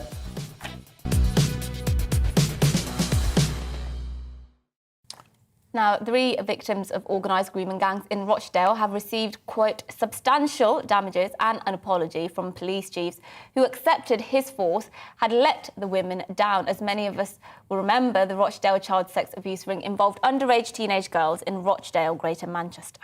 Yeah, well, 9 men were convicted of sex trafficking and other offences, including rape, trafficking girls for sex and conspiracy to engage in sexual activity with a child back in May 2012. The case shocked the nation. And this topic is one that our viewers really care about intensely, OK? So we're covering it today because a GB News viewer who didn't want to be named, fair enough, of course, got in touch and said, Mercy and Patrick, please can we talk about grooming gangs? It comes in and out of the news, and it seems to be happening in some places across the country, even today. So let's find a way to stop it. Yes, well, let's talk now to Billy Howarth, founder of Parents Against Grooming UK. Billy, thank you for joining us. Before we put that question to you, can you just tell us about this organisation you're part of, you founded, in fact, Parents Against Grooming? Yeah, that's correct. We set up Parents Against Grooming UK in the aftermath of the 2012 scandal which happened here in Rochdale. I have to butt in because it's 3 girls, there was 49 girls, 1,400 men. So this is 3 girls have had a substantial payout. What about the other 46 is, they're the ones we represent. Absolutely no, and we'll get stuck into this really because that was in 2012 when this kind of grooming gang was cracked, as it were. It's taken this long to get an apology for them from the police and this long to get compensation or whatever you want to say, damages. But that's, like you said, only 3 of them. I've got to be honest with you, it doesn't look to me like the police are that sorry. No, it's took 11 years for sorry from a guy that wasn't even part of the setup itself at the time. So Chief Inspector Watson, out of 4 different chief inspectors, he's been the only one that's come forward and said, yeah, we're sorry. Not really on his part. The others, I believe in accountability. I think sorry is not good enough. I think accountability for those that failed. Data taken in June 2020 showed there were apparently more than 70 live grooming gang investigations across England, Wales and Scotland. Not all forces submitted this information, and the nationalities and ethnicities of the suspects, they said, varied considerably. But I do have to say, a lot of our viewers do get in touch, and they say, look, from my perspective, it's one particular community predominantly. Trevor, for example, here says it's certain communities, which is not to generalise, but if we want to talk about the problem as it happens and who it concerns, we need to address that point. Look, let's just be specific, just so we don't end up tarring people with the wrong brush. Look, South Asian men, British Pakistani men, this is not entirely the case, but it is very often the case. So just to be specific about that, and just want your statements on that, really. Yes, well, the stats are there to speak. 82% of grooming gangs are of South Asian men. That was found here in Rochdale. It was found all over the country to be the same, so there's no denying them stats, is there? They're there for all to see. However, I need to add that a lot of white men and a lot of other people abuse children also. We deal with this every day with PAG UK, so we see the numbers do eventually even out into it's more widespread than we think. Absolutely, and talk to me about that now, because clearly, despite the fact that the police cracked this grooming gang, you run Parents Against Grooming UK in the same area that they supposedly clamped down on this grooming gang. You must think it's still going on in that area, do you? Well, only 3-4 weeks ago, there was another 7 men arrested and charged, awaiting outcome, of course, for the same thing, grooming children.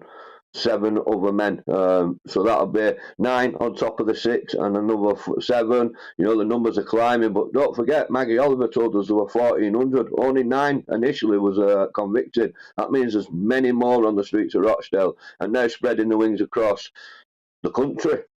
With crosstown grooming, with county lines, it's going right across the board.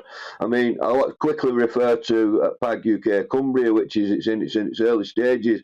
But again, there we're seeing the same thing happening there at the beginning as what's happened here in the beginning. Now we're going to have to wait another 11 years for an apology in Cumbria.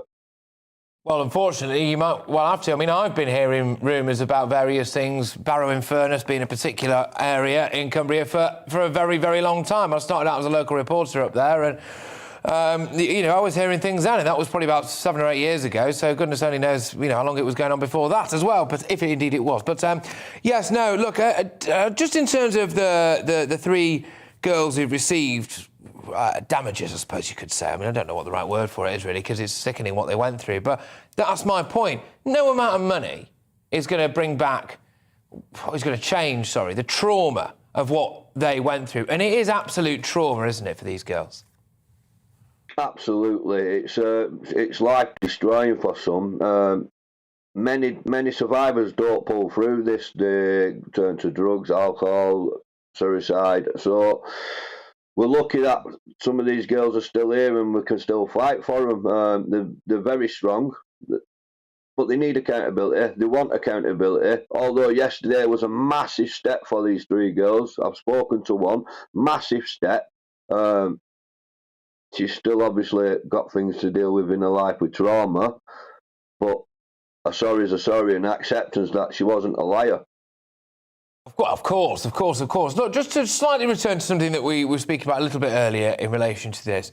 There are a lot of our viewers and our listeners, our people who watch us online as well, who are concerned that the police might be too afraid of being called racist to really get right to the very heart of this.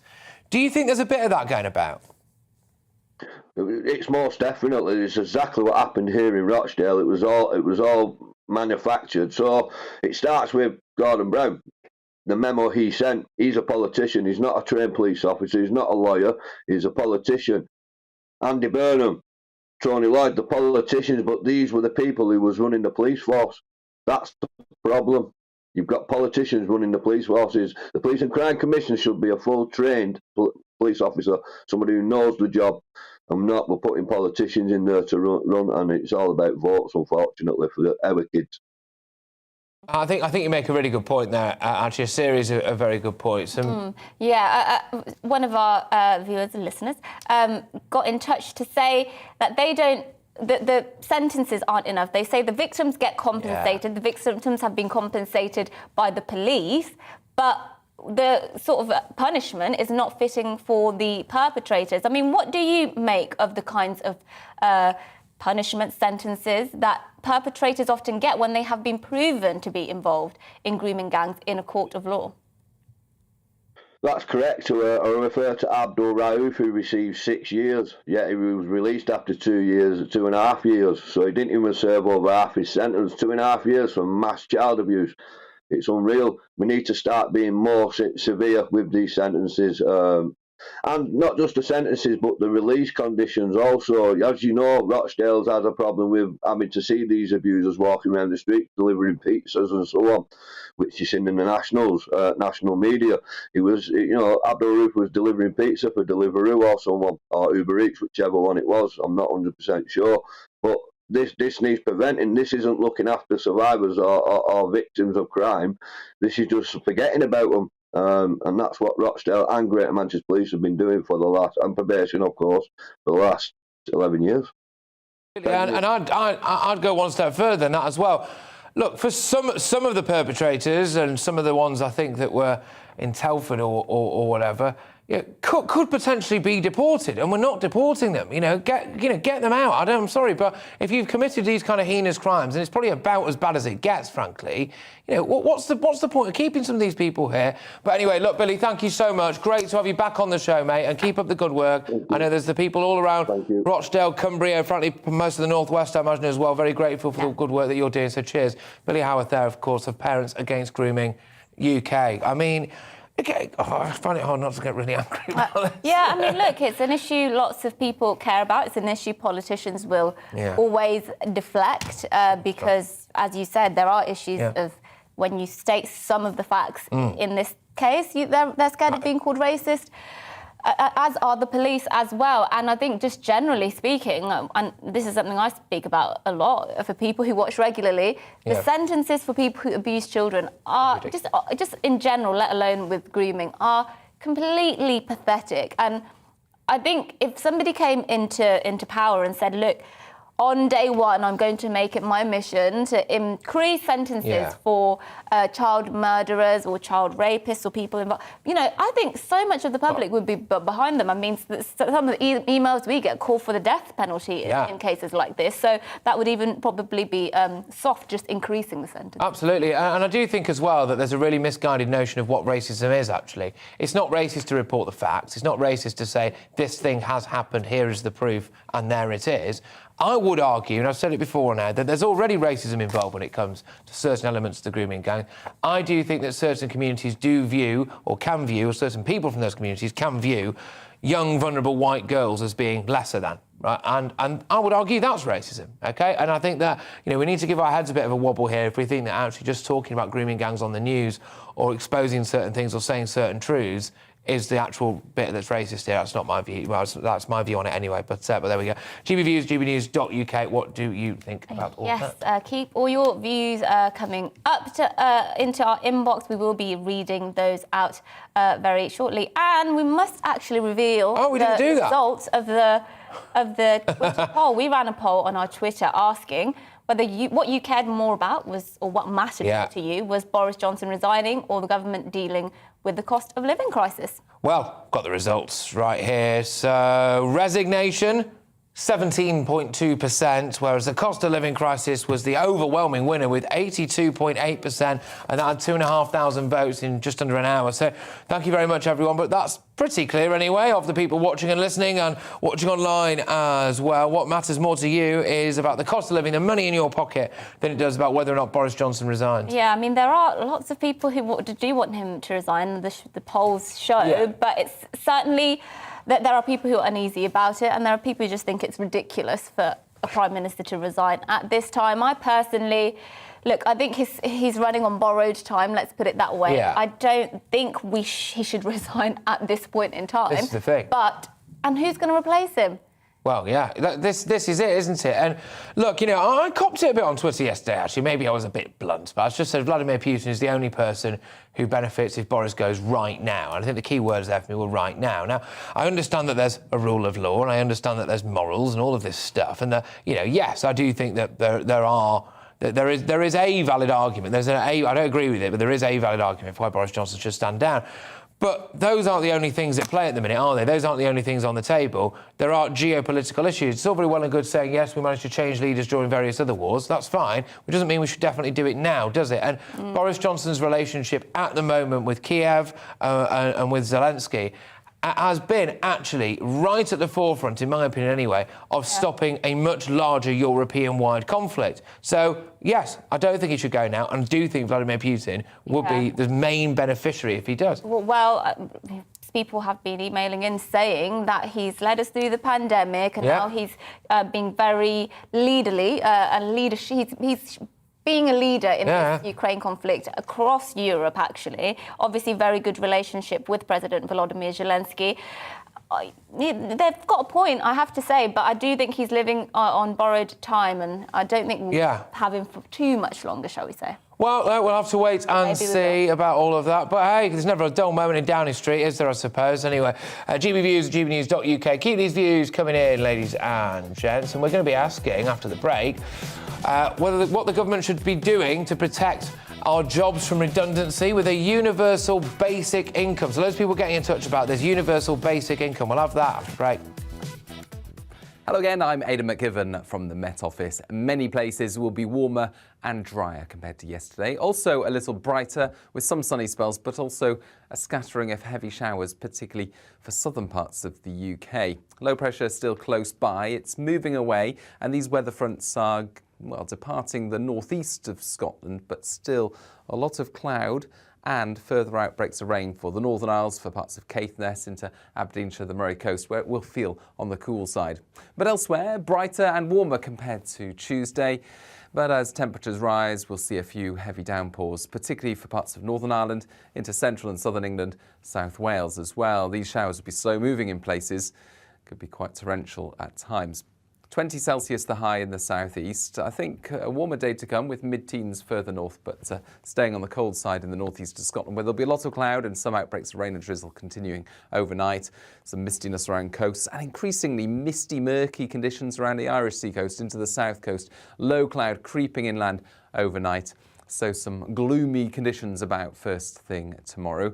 Some sunny spells around eastern and central parts, but a lot of cloud cover. A mild start nevertheless, and actually as temperatures increase through the morning, the cloud will lift and break up somewhat. And for many places, by the afternoon, it's looking fine.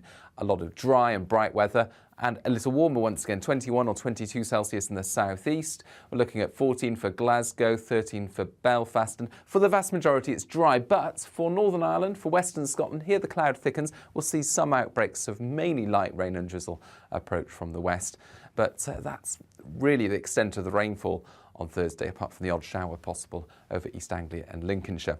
Friday looks like the peak of the warmth, and it's going to be fine for most. Further showers to come in the weekend.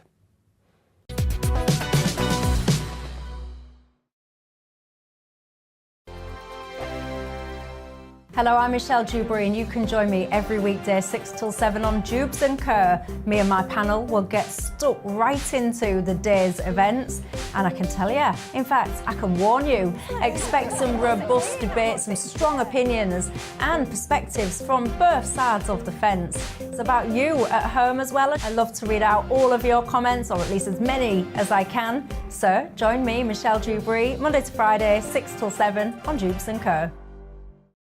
On radio, they call it the drive time slot, 4 p.m. until 6 p.m. as listeners head home. It's that part of the schedule when the dust of the day's events begin to clarify, and we try to make sense of it for you. Brazier is drive time for radio and TV. It's fast, it's punchy, it's opinionated, there's a Brazier angle and a little bit of levity. That's the question. That's two questions, actually. That's Brazier, Monday to Thursday, 4 till 6 on GB News. Hello, I'm Patrick Christys. And I'm Mercy Muroki. Make sure that you join us Monday to Thursday, 10 a.m. until midday, right here on GB News for To The Point. We're not afraid to talk about the topics that matter to you or the big topics that always matter. We cover absolutely everything, from the breaking political stories of the day to law and order, what's going on in the channel. We're not afraid to hold people to account. We always make sure we include your views on our show. Indeed, if you're thinking it, you can guarantee that we're saying it. So make sure you join the conversation with us, 10 a.m. until midday, Monday to Thursday, for To The Point on GB News.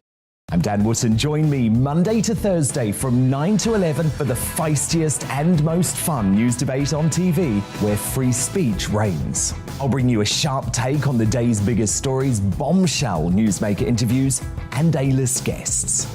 And I guarantee you, no spin, no bias, no censorship, and no reason to go to bed. That's Dan Wootton tonight, Monday to Thursdays from 9 on GB News.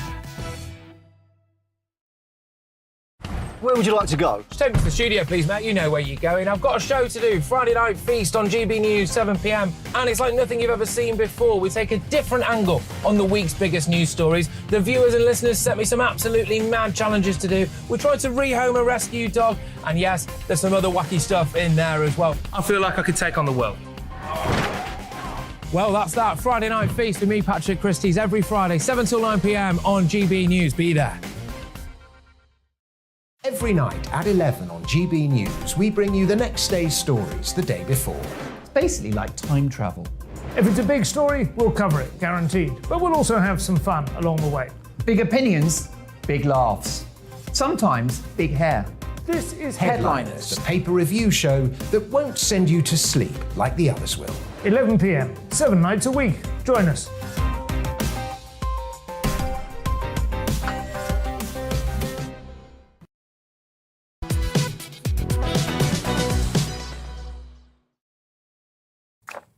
Morning, everyone. It's 11:25. Let's go 11:26. Actually, this is To The Point with me, Patrick Christys, and Mercy Muroki on GB News, live as ever on your TV, online, and radio. Yes, now there's a cost of living crisis. People are worried about their jobs. Obviously, we are paying more and more in tax. So, is it time that we introduced a universal basic income? What is a universal basic income? We'll be telling you in a second. One of our viewers or listeners, Paul, wrote in to say this. He wants us to talk about universal basic income. He says, if the average business could replace their workforce with automation, would they? Of course they would. Greed rules. Automation and robots has the ability to free humans from the drudgery of mindless work. So he thinks maybe it is time for a universal basic income. I suppose. I mean, maybe. I mean, let's get these views coming in thick and fast. Surely people need a bit of purpose, though. I don't know. Anyway, look, obviously there was loads of ideas being floated around about how to deal with the challenges of the future. Universal basic income is potentially one of them. And this, broadly speaking anyway, involves the state giving a sum of money to everyone in society, regardless of means testing and whether or not they already have a job. But joining us to explain all of this now, someone who knows a lot more about it than certainly I do, and we're going to be going down to Lloyd Dudridge from Labour for a Basic Income, an organisation that tries to build awareness of the idea of UBI amongst the Labour Party. Lloyd, thank you very much. Well, look, first things first, shall we have a universal basic income? I think we should. I think it would counter a lot of the problems that we're facing at the moment. I mean, we're in the middle not just of a crisis in standards of living, but also in a crisis of growth in our economy. And I think a basic income or direct payments would help counter some of the problems we have in both of those. Can you just explain how a basic income works? Because some of our viewers and listeners might not have heard of the concept. Yeah, no, I mean, I can understand why not everyone has. I mean, it is usually perceived as an unconditional, often monthly payment, although there's different models of it, that you will receive from the government or from others to supplement your wage. So it's unconditional. It is, imagine it a bit like a direct debit that you would receive at the end of the month from the government. For every single citizen? For every single citizen, usually over the age of 18. And it's all the same amount? Yes. OK. Yes. And do you get that as well as if you work as well?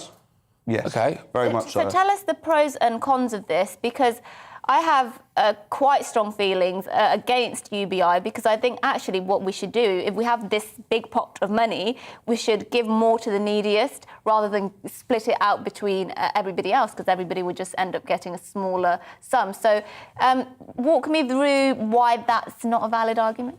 Because I think the country is at its best when it believes in universalism and that everybody is bought into a system of change. We saw that with the NHS. You know, not everybody uses it for their operation, but everybody understands why it's important because everybody in the country collectively pays for it and has bought in for it. And I think it's the same for UBI. It's a liberalising idea that actually is about freeing people up to live the lives that they want to live, to give them the ability to be crisis-proof, the ability to take risks in life. And actually, if you do believe in sort of individualism and freedom, this is the idea that you want, because it's not actually about the state dictating how you spend your money. It's about saying actually that you, as a citizen in the country, understand how to spend money best for yourself and your family. Now, presumably, you'd want a Labour government in power at the moment, possibly not under the current leader, but that's another discussion. Definitely under the current leader. If a Labour government was in power today, how much would you want them to be giving every citizen every single month? What are the numbers we're talking here? I mean, that's very much a hypothetical question that Keir needs to answer, not me, but I'll have a go at it. I mean, there's been modelling around £800 to £1,000 a month. And how much would that cost? Well, it would cost a huge amount as an initial outlay, but it depends how you pay for it. So there's a number of different ways. I think automatically we would see more money coming back into the system through economic growth. I mean, at the moment, we're paying a lot in our tax bill and our tax take all the time, but seeing very little in growth. I mean, we saw in the last reporting that it was 0.1% in terms of growth. That's not paying anything back. Have you actually costed it, though? If there's modelling about £800 and £1,000 a month, I mean, you're calling for this thing. So what is it actually going to cost? Well, like I said, it's going to cost a huge amount of money, but it depends the model that you use. So there's another modelling that has been used around in the States, actually, in Alaska, through a transaction tax, through those that benefit most from the changing nature of work. So actually, it doesn't have to all come from the Treasury. I think that's a bit of an outmoded way of looking at basic income, that it should just be out of Rishi or whoever replaces him pocket, to be fair. But what about the argument there? I think the original question was, Paul said, automation and robots has the ability to free humans from the drudgery of mindless work. So he thinks, you know, work can sometimes not be very fulfilling, but wouldn't this devalue work almost? Because some people want to get up and, yes, they might work, you know, stacking shelves in a supermarket. Somebody might say that's a drudgery of work, but they might find fulfilment in getting up every day and going and serving people. Of course, I hope they do. I mean, this isn't a substitute for work in the main. It's a way to protect good quality jobs, to give people an option on top of their wage, to liberate them from jobs that they don't enjoy. If you enjoy your job, why should this replace it? Why should we all pay for someone to sit at home and not work? You know, this is the thing I don't quite understand, because not everyone enjoys their job. That's why it's a job. It's work, right? I'm very lucky. I absolutely love what I do. I get the impression potentially you do as well, right? And that's great. That's fantastic. And I feel very sorry for people who aren't in that position. Don't get me wrong, but I don't want to pay for them so that they can go, you know what, I'm sick of Lidl. I'm off. I'm going to sit on the couch. I don't think anyone is sitting on the couch for £1,000 or £800 a month. I really don't. I really don't. I know a couple of people who are. I mean, you may do, but we're doing it. We build a system in this country around the majority of people. That's the way that democracy works. The majority of people in this country, particularly in the city that we're sitting in now in London, are not sitting on the couch for £800 or £1,000 a month. They're not. It's not a substitute for work. It's there to protect good quality jobs, because that's what we should be fighting for. Actually, I think we're in agreement that good quality jobs are the way forward, and actually low quality jobs are what we want to phase out. And I think a basic income is the best way to protect workplaces from that drudgery and from that low quality job market. Well, look, I could talk to you about this all day. I've thoroughly enjoyed this, and thank you very much for coming in. It's been a cracking chat, that, actually. Lloyd Dudgeridge there from Labour for a Basic Income, which obviously trying to build awareness of it. It does what it says on the tin, doesn't it? We don't need to go over that again. But look, thank you very much again. After the break, is it cruel to not stun animals before killing them for food? It's an eclectic mix on Stay Shade, ladies and gents. Obviously, we were going to be speaking to someone from the RSPCA on this topic, a topic you're very keen to talk about as well. But now, this morning's news.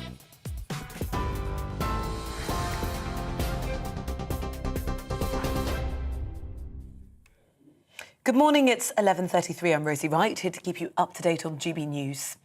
Now, UK inflation has hit a 30-year high, putting households under growing pressure. Official figures show it jumped to 7% in March, up from 6.2% in February. Increasing prices of petrol and food are fuelling the rise. Another increase in inflation is expected in April, reflecting the recent hike in energy bills. Pressure is mounting on the Prime Minister and the Chancellor to resign after they were fined for breaching lockdown rules. Boris Johnson, his wife and Rishi Sunak broke the law when they attended the Prime Minister's birthday party in June of 2020. They've all apologised and confirmed the fines have been paid. In the last few minutes, the UK has announced another 206 new listings under its Russia sanctions regime in response to the war in Ukraine. New video has emerged of a residential area which was hit by shells close to Kharkiv airport, triggering a fire at a school.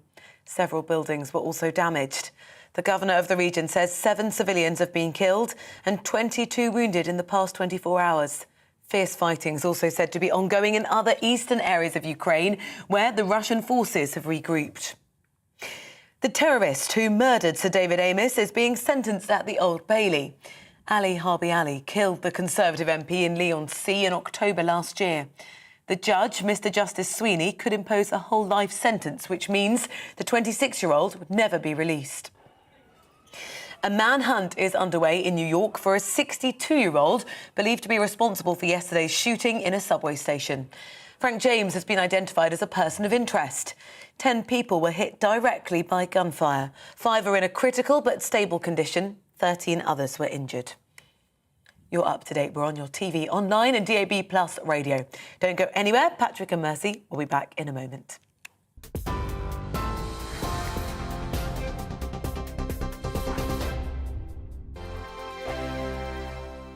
Hello, I'm Michelle Dewberry and you can join me every weekday 6 till 7 on Jubes and Kerr. Me and my panel will get stuck right into the day's events, and I can tell you, in fact, I can warn you, expect some robust debates, some strong opinions and perspectives from both sides of the fence. It's about you at home as well. I love to read out all of your comments, or at least as many as I can. So join me, Michelle Dewberry, Monday to Friday, 6 till 7 on Jubes and Kerr.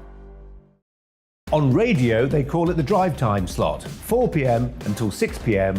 as listeners head home. It's that part of the schedule when the dust of the day's events begin to clarify, and we try to make sense of it for you. Brazier is drive time for radio and TV. It's fast, it's punchy, it's opinionated, there's a Brazier angle and a little bit of levity. That's the question. That's 2 questions, actually. That's Brazier, Monday to Thursday, 4 till 6 on GB News. Hello, I'm Patrick Christys. And I'm Mercy Muroki. Make sure that you join us Monday to Thursday, 10 a.m. until midday, right here on GB News for To The Point. We're not afraid to talk about the topics that matter to you or the big topics that always matter. We cover absolutely everything, from the breaking political stories of the day to law and order, what's going on in the channel. We're not afraid to hold people to account. We always make sure we include your views on our show. Indeed, if you're thinking it, you can guarantee that we're saying it. So make sure you join the conversation with us, 10 a.m. until midday, Monday to Thursday, for To The Point on GB News. I'm Dan Wootton. Join me Monday to Thursday from 9 to 11 for the feistiest and most fun news debate on TV, where free speech reigns. I'll bring you a sharp take on the day's biggest stories, bombshell newsmaker interviews, and A-list guests. And I guarantee you, no spin, no bias, no censorship, and no reason to go to bed. That's Dan Wootton Tonight, Monday to Thursdays from 9 on GB News.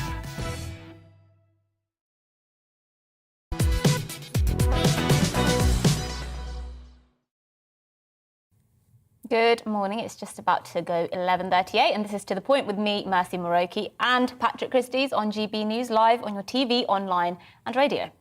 Yes, well, now, according to the Office for National Statistics, between April 2020 to March 2021, there were 845,734 domestic abuse-related crimes recorded by the police. So this accounts for just over 18% of all crimes recorded in that period, which is nearly 1 in 5 offences. Yes, well, the government's recently published domestic abuse plan and noted that there were around 2.3 million victims of domestic abuse in the last year alone.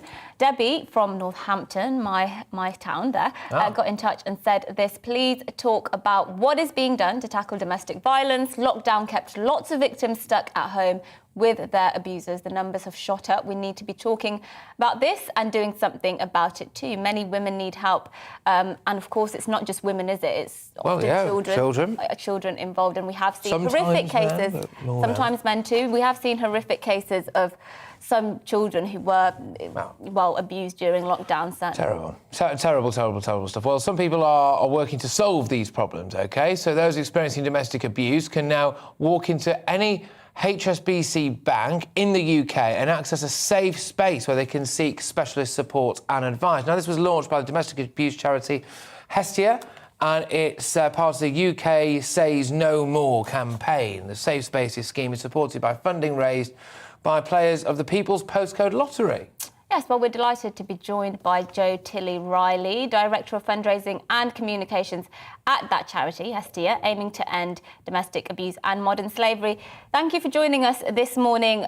This seems like a really good idea to me, and it almost seems like something that should be rolled out. I think any person who's in danger should be able to go into any shop if they're in public and ask for help. How does this work exactly at HSBC? So this is an extension of an initiative which we originally launched with pharmacies across the UK. And it's really simple. If you are experiencing domestic abuse, you can go into any HSBC UK branch or any of the other pharmacies or banks that are participating, and you'll see the little blue circle symbol. And you can just ask any member of staff if you can use the safe space. They will then take you to a private room. In the pharmacies, that would be the consulting room, or it might be the room, a private office in the bank. And you can use that space in whatever way you need to plan the next kind of period of your life and how you escape that abusive situation. So that could be using the Bright Sky app to find out information about your local support services, phoning national helplines. I've had a woman tell us recently that she used it to phone her mum and her sister for the first time in about 6 months. Another woman who told us that she used a safe space over quite a few weeks in order to speak to her solicitor and make plans to leave. So that space is there for people to use in whatever way they need to reach the support that they need to exit that situation. OK, that's really informative stuff, actually. A lot of people watching or listening will, I'm sure, be maybe have not been aware of this and now will be, so they've got another avenue to safety, as it were. What are some of the other ways that they can get help, get safety? Because this is a massive, massive problem, almost a 1 in 5 crimes we reported before. So what are some of the other avenues out? So if you are worried about somebody who's experiencing domestic abuse, there's lots of things that you can do to kind of arm yourself with things to help support them. So you can download the Bright Sky app onto your phone. It's free to download. There's lots of information resources. And the most important thing is that if somebody discloses domestic abuse, that you believe them, that you're supportive, and that you help them to then reach the specialist services that are there. Don't feel like you have to solve it for them. Obviously, if somebody is in immediate danger, you must always phone 999 for the police. And for any victim of domestic abuse that's out there, it's really important that you know that, support is there for you. You can phone the national helpline. You can go into any of these 6,000 safe spaces, and you can contact the police as well, and you will be believed and you will be supported. The original question, I just wanted to go back to it. What is being done to tackle domestic violence? What we said there about the government has a plan. Do they really have a plan, or is it just one of those things that they know they have to do, but it's kind of shoddily put together just for the appearances? Well, I think that the government did a lot in listening to the domestic abuse sector very quickly, particularly in the pandemic, and understanding how much domestic abuse was on the increase, and putting in place additional support for victims of domestic abuse at that time. You're right that the plan is out, and there are some really good things in there. There are also some things which are very sort of initial sketches, and we need to wait to see what the detail is that comes out of that, because it's really important that really robust support systems are in place, and that funding is also there to support people when they are able to leave as well.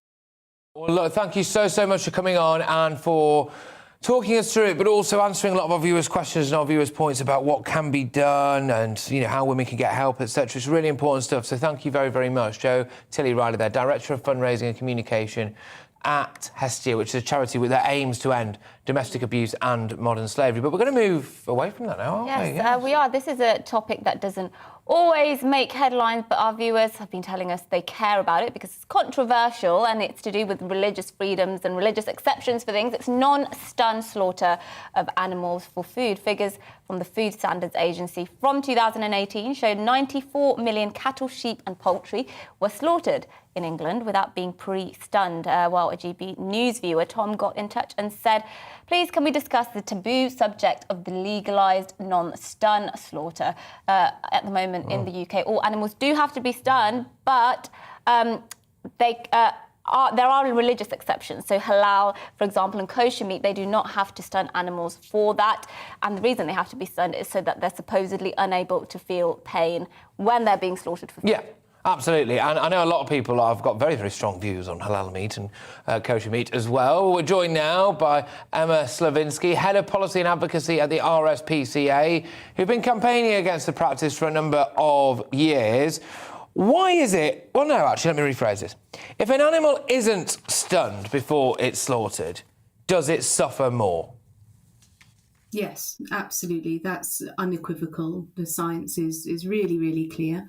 So I appreciate it's a bit of a gruesome subject, but essentially you're talking about a stun making an animal insensible until they're dead, so that they aren't feeling, they aren't suffering whilst their throats are cut and they're bleeding out. So if the animal is not stunned, they're enduring all of that process, which can take anything from sort of 20 seconds up to about 2 minutes to complete. They are able to have sensation and to be feeling for all of that time. So there's definitely suffering involved if an animal is slaughtered without being stunned. Why are there religious exceptions? What is the justification for that?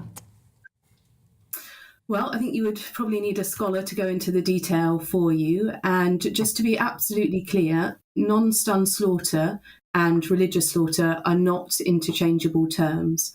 About 60% of animals in the UK that are slaughtered for the halal community, for example, are stunned. So it's not the case that these two terms are interchangeable. No animals slaughtered for shahita, which is the kosher method of slaughter. None of those animals are stunned.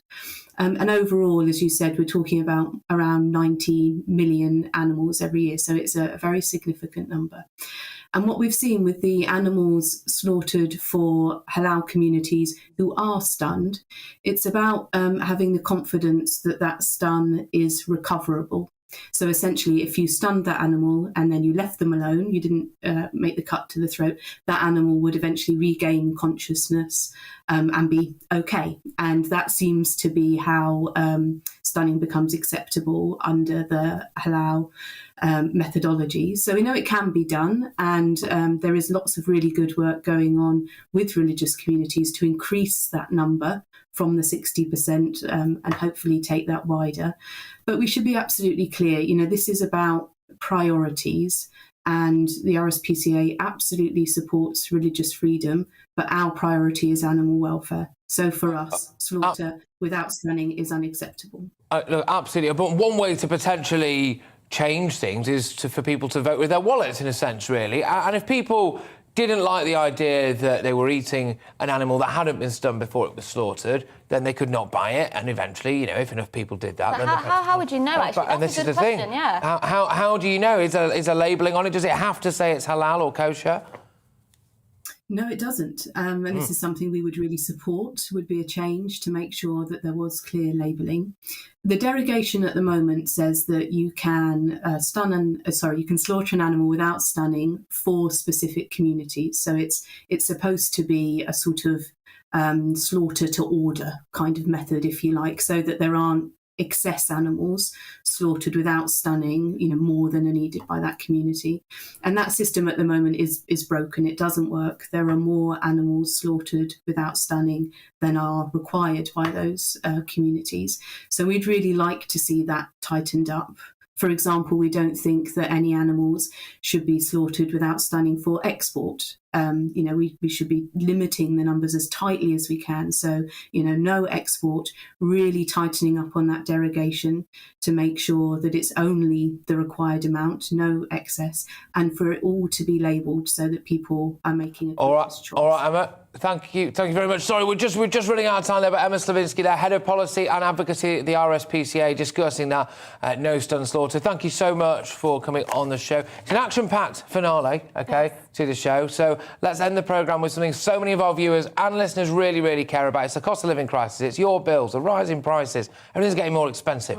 Many of you have written in talking about the difficulties that you've had paying your bills, and they're wondering why we aren't using more of our natural resources. So John from Suffolk said, there are incomprehensible decisions being made importing green, but home production causes climate crisis. So there we are. Paul Hill also says that this energy crisis is getting serious and deadly, especially for older people. So let's throw it over, because joining us now in the studio to discuss it is the one and only Andy Mair, Chief Operating Officer at the Institute of Economic Affairs. Andy, thank you so much.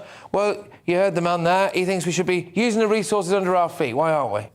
Well, he's dead right. That is the only solution we've got to get these things down in cost over the near term.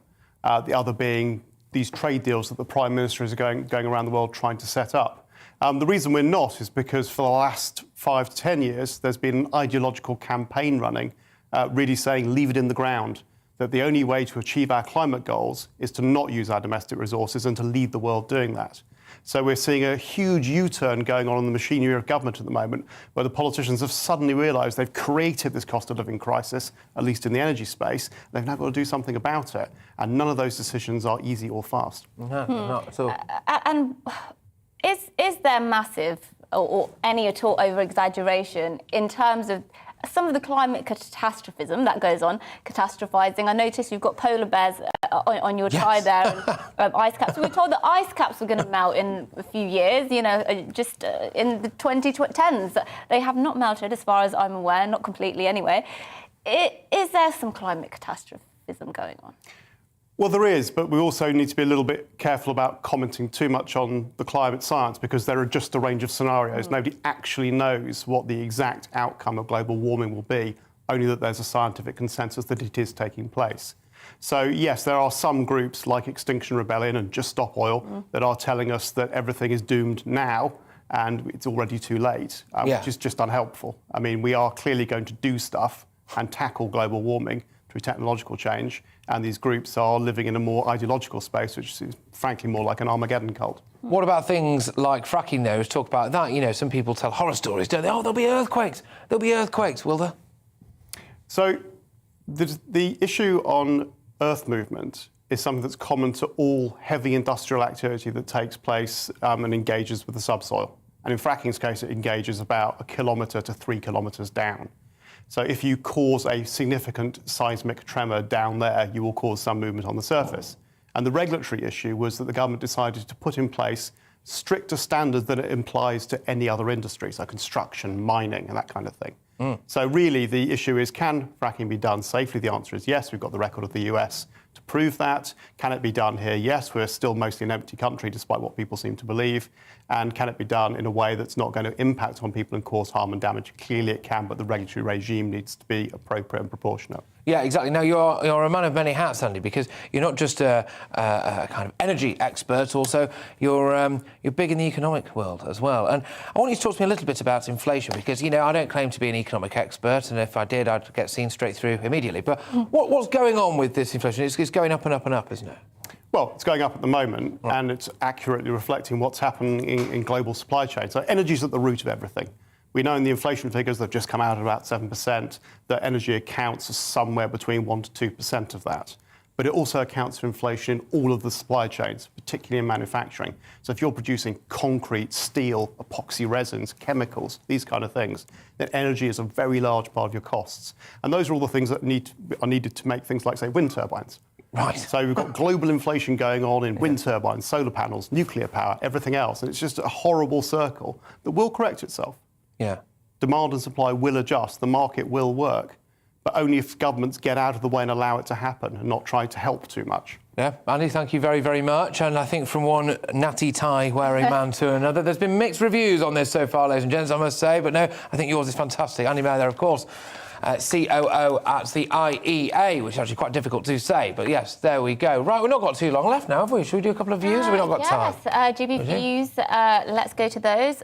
Yes, indeed. Go to those. I will go to those. I'll do that right now. Yes, it's almost like I should have thought about this earlier, isn't it? No, right. Okay, let's talk about the non-stun slaughter, which was our previous topic there.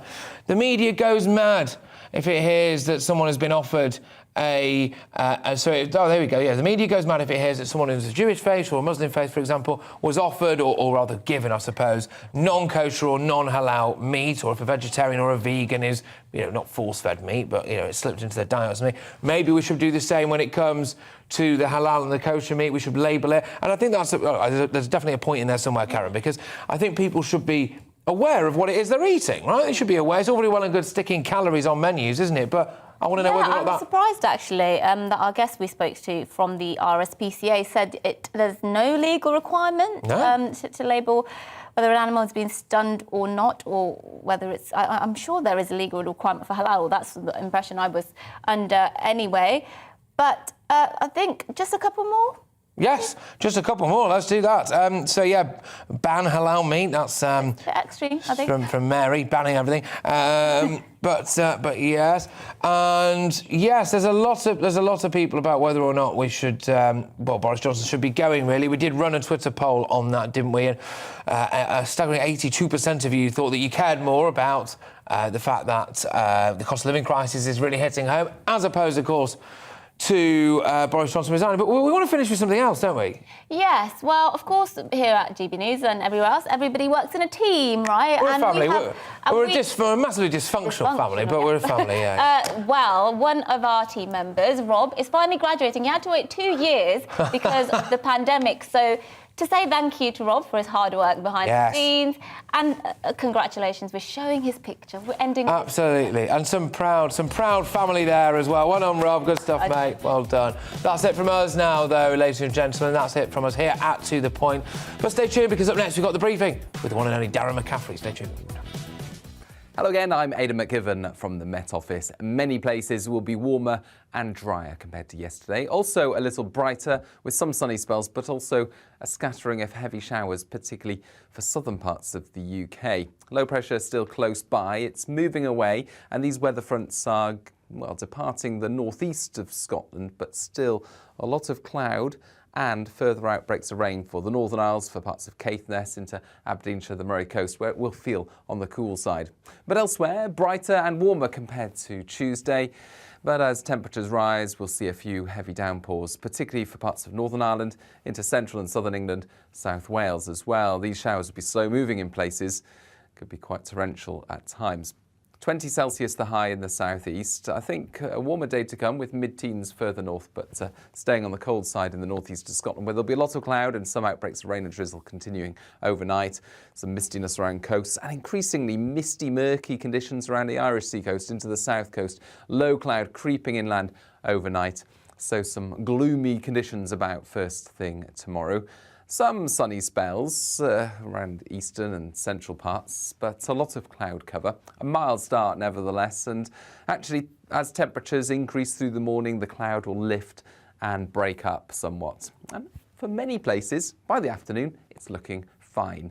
A lot of dry and bright weather, and a little warmer once again, 21 or 22 Celsius in the southeast. We're looking at 14 for Glasgow, 13 for Belfast, and for the vast majority it's dry, but for Northern Ireland, for Western Scotland, here the cloud thickens. We'll see some outbreaks of mainly light rain and drizzle approach from the west.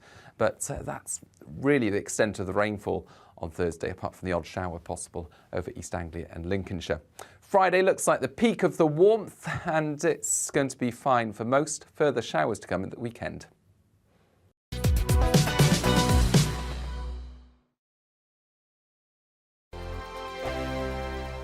Hello, I'm Michelle Dewberry, and you can join me every weekday 6 till 7 on Jubes and Kerr. Me and my panel will get stuck right into the day's events, and I can tell you, in fact, I can warn you, expect some robust debate, some strong opinions and perspectives from both sides of the fence. It's about you at home as well. I love to read out all of your comments, or at least as many as I can. So join me, Michelle Dewberry, Monday to Friday, 6 till 7 on Jubes and Kerr.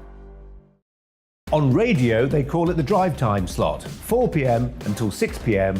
as listeners head home. It's that part of the schedule when the dust of the day's events begin to clarify, and we try to make sense of it for you. Brazier is drive time for radio and TV. It's fast, it's punchy, it's opinionated.